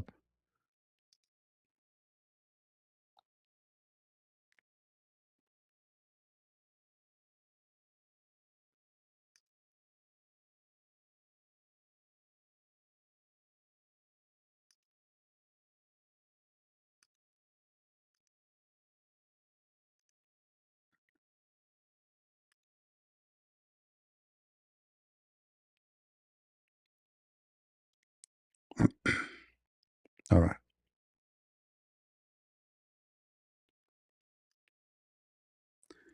My YouTube is acting up. I don't know why. Maybe I need to refresh the page. Let me try. Any other question?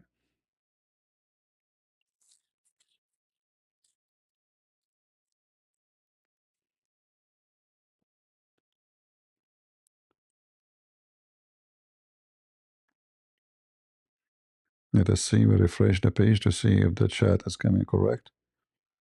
Maybe my internet is slow.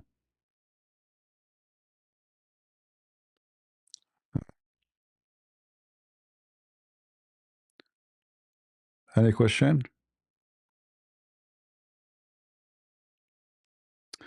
You know, if we go there, what they would do, they would start making fun and calling names. And then we'll promote his channel. You have to be smart. We know that this guy is not serious to debate anybody. Right?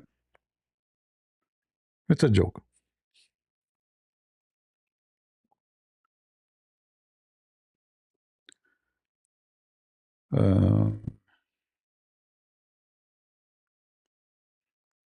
If he is like a big guy, etc., I will go and make him shish kebab. But this guy is a potato. He's just a kid, literally a kid. Like, I did not mind to go to someone. He is saying he is willing to debate people, right? So I don't go really to debate Muslims. I go to show you that they will never let me go to the stage. That's all. They will not let me go.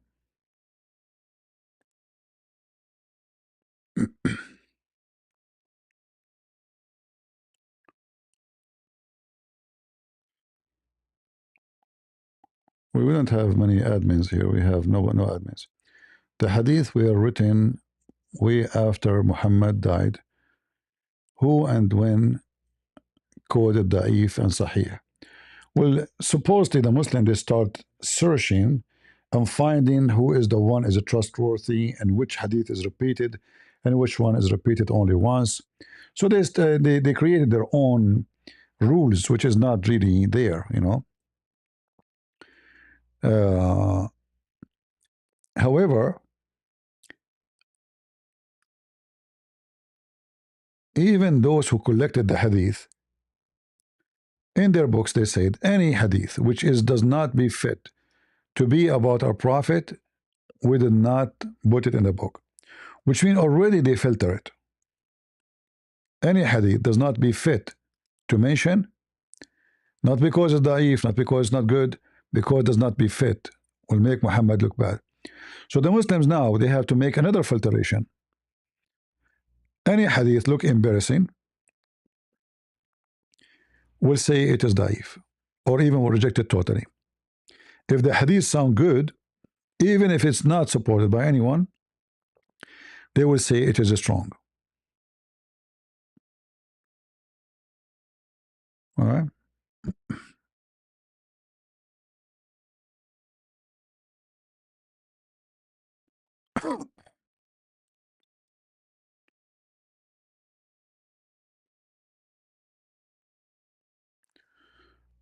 Uh,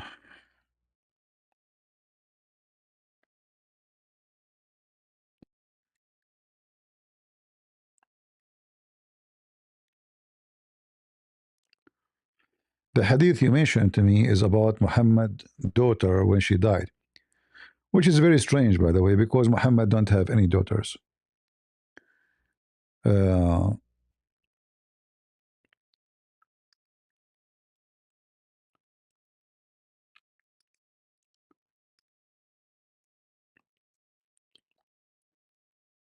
This is the hadith you are asking me to explain.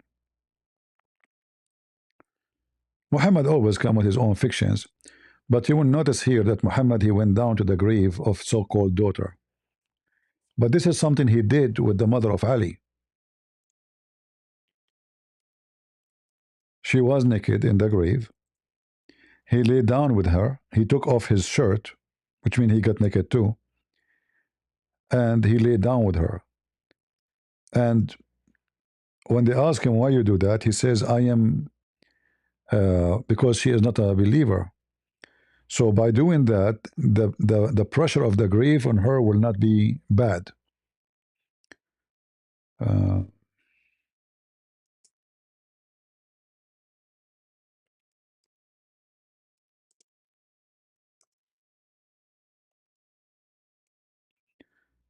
Let us see.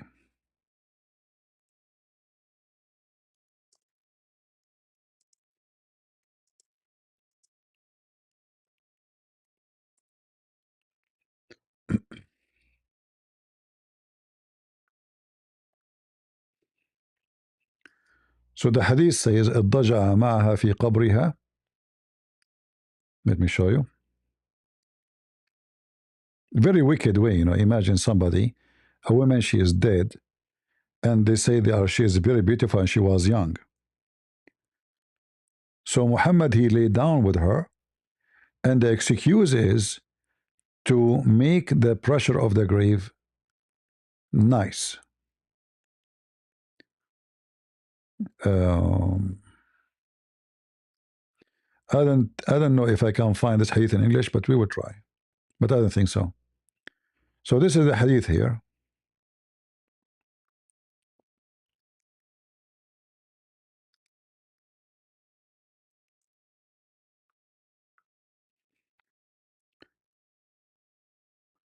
I will give you the link. You know, you can, and this is authentic.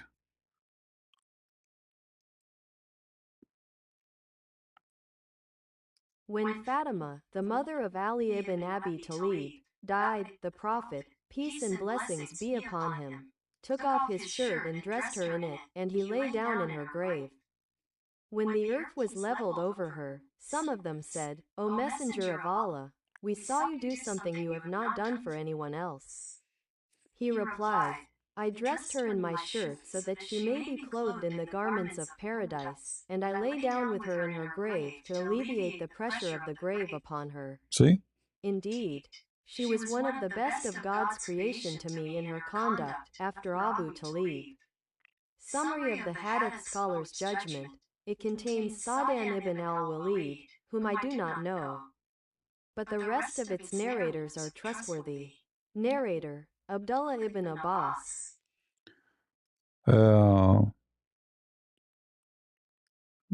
Someone asking me for Kanza Rabba. All right, hold on, Kanza Rabba. I closed the link already, but we will find it, no problem. But do you see how creepy this man is? Sleeping with the women in her grave, and he take off his clothes, and he lay down with her. What is that? And you will notice, even they say to him, you did something nobody did before. Nobody did this before. What are you doing? The one who asked me for the link, this is the link for Kanza Rabba book. But let me tell you first how you open it. How to find the book. You go down all the way here, and then this is Kanza Rabba right, which means the right side of Kanza Rabba, and this is Kanza Rabba left. All right. In fact, here it says you can download. So I don't know if you can download it. You can try. Let me see if I can post the link for you. If it does not work here, I will post it in Rumble. Let me know if it doesn't work. I will post it in Rumble anyway.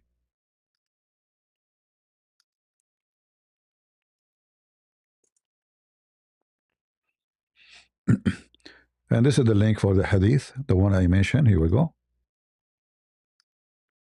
If you like to save it, about Muhammad sleeping with dead women. Whatever the Muslim they will say, it doesn't make sense. Does it?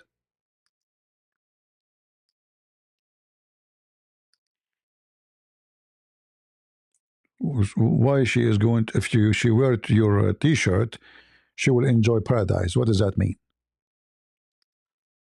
What does that mean? Your t-shirt is the by the way, this is not a shirt. This is his jalabiya, which means you got the guy naked. And dressing her, imagine she is a dead person. That means he left her up. You know, she is not wearing clothes. They take off the clothes of the person to put in a coffin. The dead person, the deceased, will be naked. So now Muhammad, he is dealing with the dead woman. She is not his wife. He took off his clothes. He put the clothes on her. And then he lay down next to her in the grave. In the grave, down in the ground.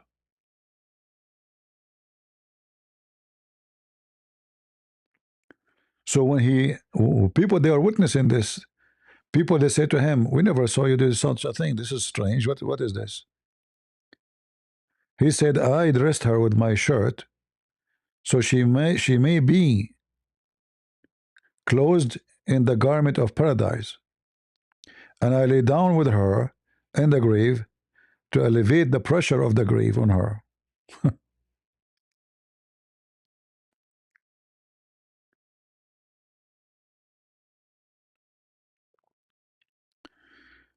Did the American bomb the 12 Mahdi? My friend, there's nothing called 12 Mahdi and 13 Mahdi. This is just a lie. The Mahdi has never exist.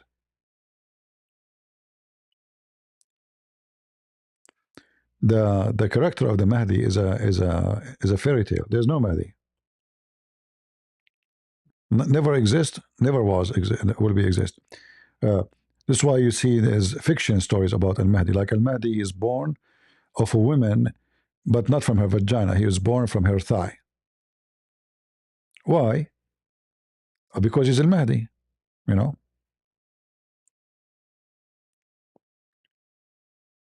He's Al Mahdi. And they don't know who is his mother. They don't know anything about him. It's just a fiction story.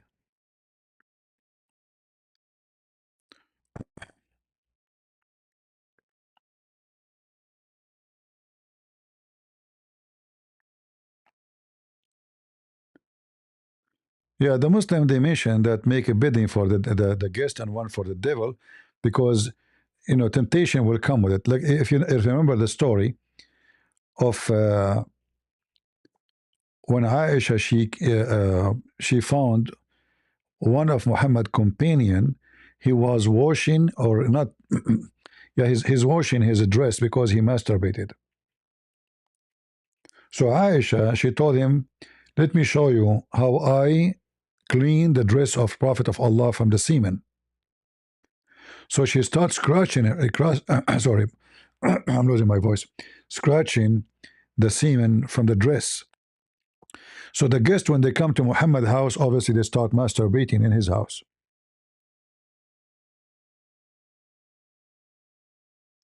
And imagine what kind of women. I mean, he should be ashamed. She should be ashamed. She go to him. She said, "No, let me show you. Let me show you how to do it." And she starts scratching the semen by her fingers. And this is supposedly how she cleaned the semen from Muhammad's dress, not by washing it, by scratching it.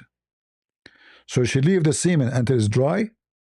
She never wash, and then she scratch it with her nails.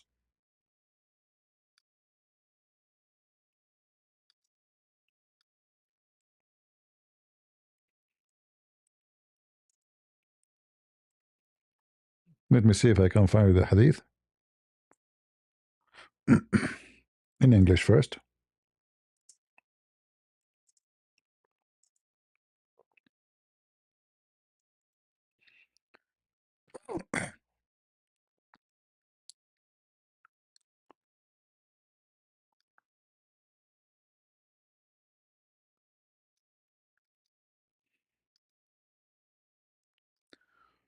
Let us see.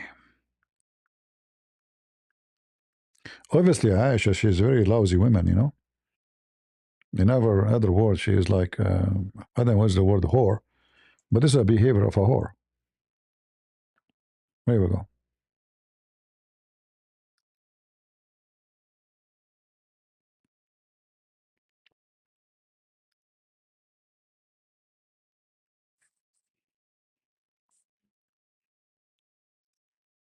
A person stayed in the house of Aisha. What they do in the house of Aisha? In the morning, he began to wash his garment. Why? What happened? Aisha said, in case you saw, i.e., drop of semen, it would have served the purpose of purifying the garment. This is, by the way, addition. So if you had simply washed that spot, and in the case you did not see it, it would have been enough to sprinkle water around it. This is one hadith. And then she continued, for when I saw that the garment of Messenger of Allah, simply I scrubbed it off, and he offered prayer while putting that on. So Muhammad, he have semen all over his dress. Aisha, she scrub it by her nail. Translation is not too much accurate, you know, but will do.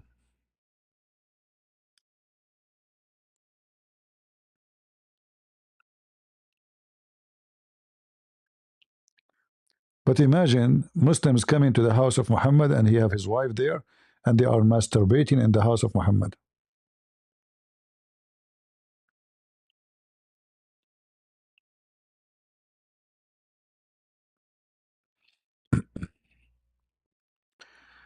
Any question?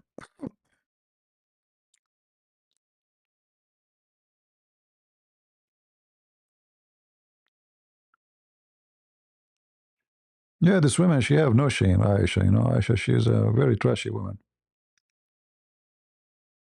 This is why the Shia, they always attack Aisha. You know,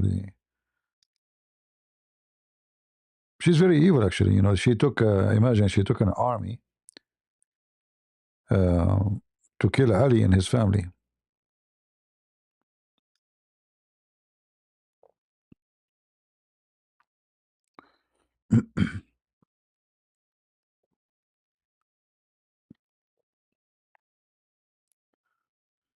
There's tons of hadiths like this, you know, in such a situation. Where there is a man, Muhammad, he came to his house, he found a man in the room with Aisha, alone.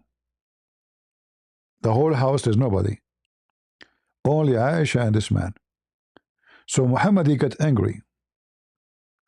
He said to her, what this guy is doing here? She said to him, this is my brother from breastfeeding. Muhammad, he never said this person before. What do you mean? You know?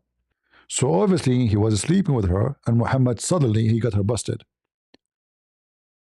So they sit still as if he's just visiting, and Muhammad gets so angry. What he's doing here? She said, this is my brother from breastfeeding. Brother from breastfeeding? Oh. Yeah, he's her brother from breastfeeding.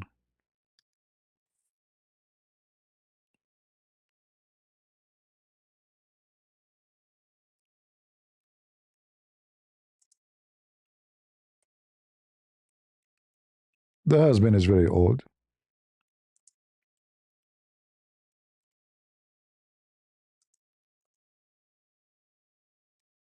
And she is seeking someone. Is functioning.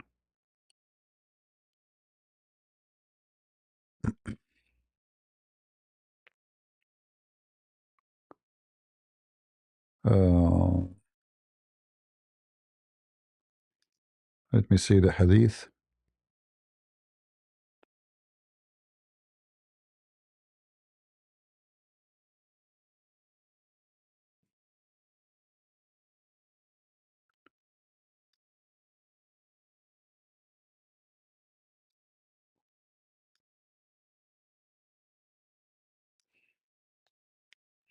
Let's see if we can find it in English.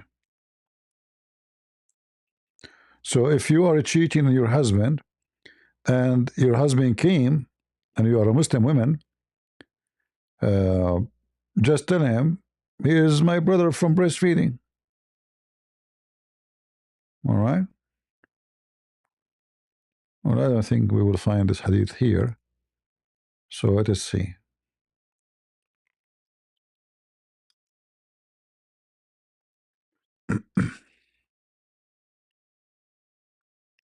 Here we go. Actually, this one should be in this website. I don't know why. Let us see. I don't know why I could not find it. Let's try again. There we go. And you see this is Sahih, you know.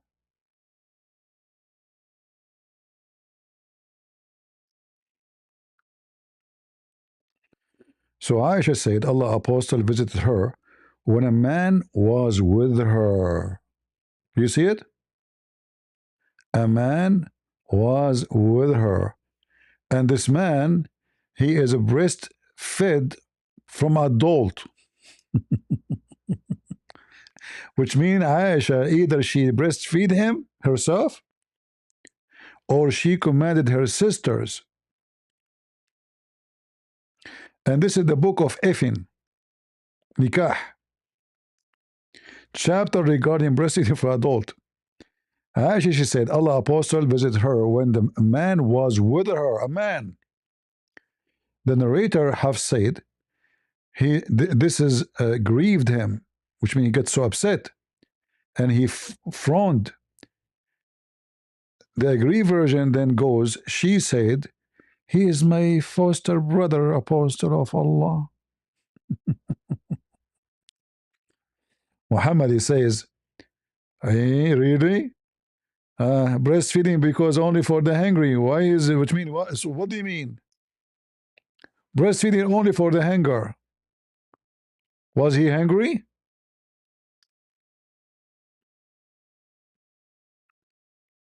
So Muslim girls, don't worry. If your husband finds you with somebody in your bedroom, just tell him, look, this is what happened with Aisha. He is my brother from breastfeeding. All right? Is it easy? And you can tell the guy, obviously he have no connection with Aisha. He is not from the family. He is not her brother, not her cousin. Muhammad never saw him before. That's why it says a man. You see, it says a man was with her. With her where? In the bedroom. So Muhammad came home suddenly. He found the guy with Aisha alone. He got so upset. What he's doing here?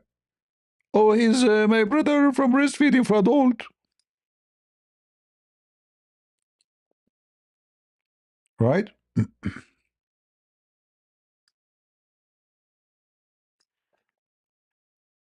So Muslim women always they can save themselves from any accusation.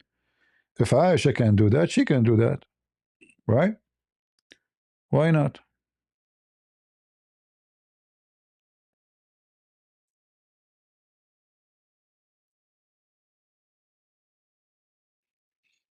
The hadith you asked me, 7380, is about that the one who say that Muhammad he saw Allah, he's liar. Yeah, Muhammad never claimed that he saw Allah. Muhammad he said he saw the back of Allah in different hadith, but not Allah. And he never spoke to Allah too.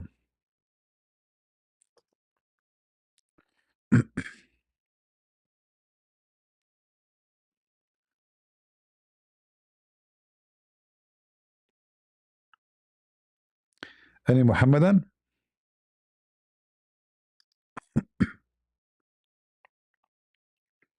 All right, I'm here for how long now? Did we have enough? Let us close those Abduls. Holes in the narrative. The religion of the potatoes. And this is guy, look, I mean, look, this guy, his eyeglasses is like, I don't know what will happen to him if he take them off. It looked like windshield, you know? I mean, if this is your glasses, what is your car window is? Lord have mercy.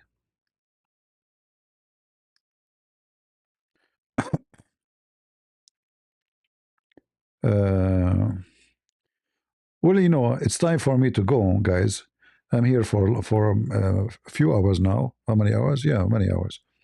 So I better go. And honestly, I need to go to the bathroom. You know, sorry. I know. It's not polite to say that, but I need to go.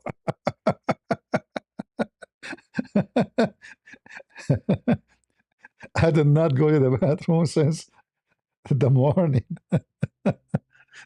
It's my fault. I should take care of it before. Oh boy. But don't worry, before I enter the bathroom, I'm going to enter with the left foot and I say the prayer which Allah Prophet he said to me. Otherwise, shaitan will play with your anus. Be careful, huh? You know the story, right? You have to be very careful.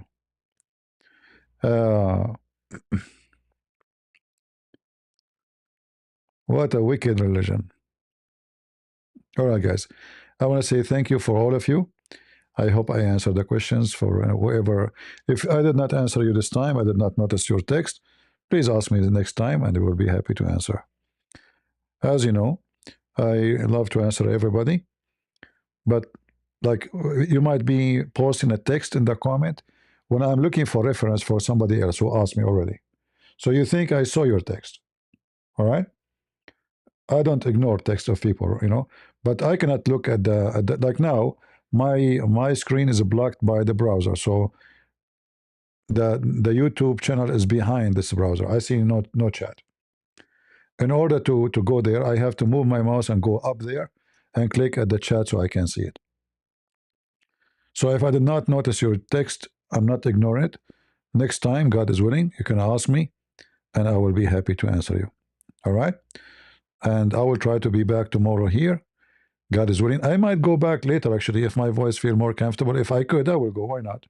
You know, it's just we have a snow outside, and usually when I have a snow, like I like to sit next to the window.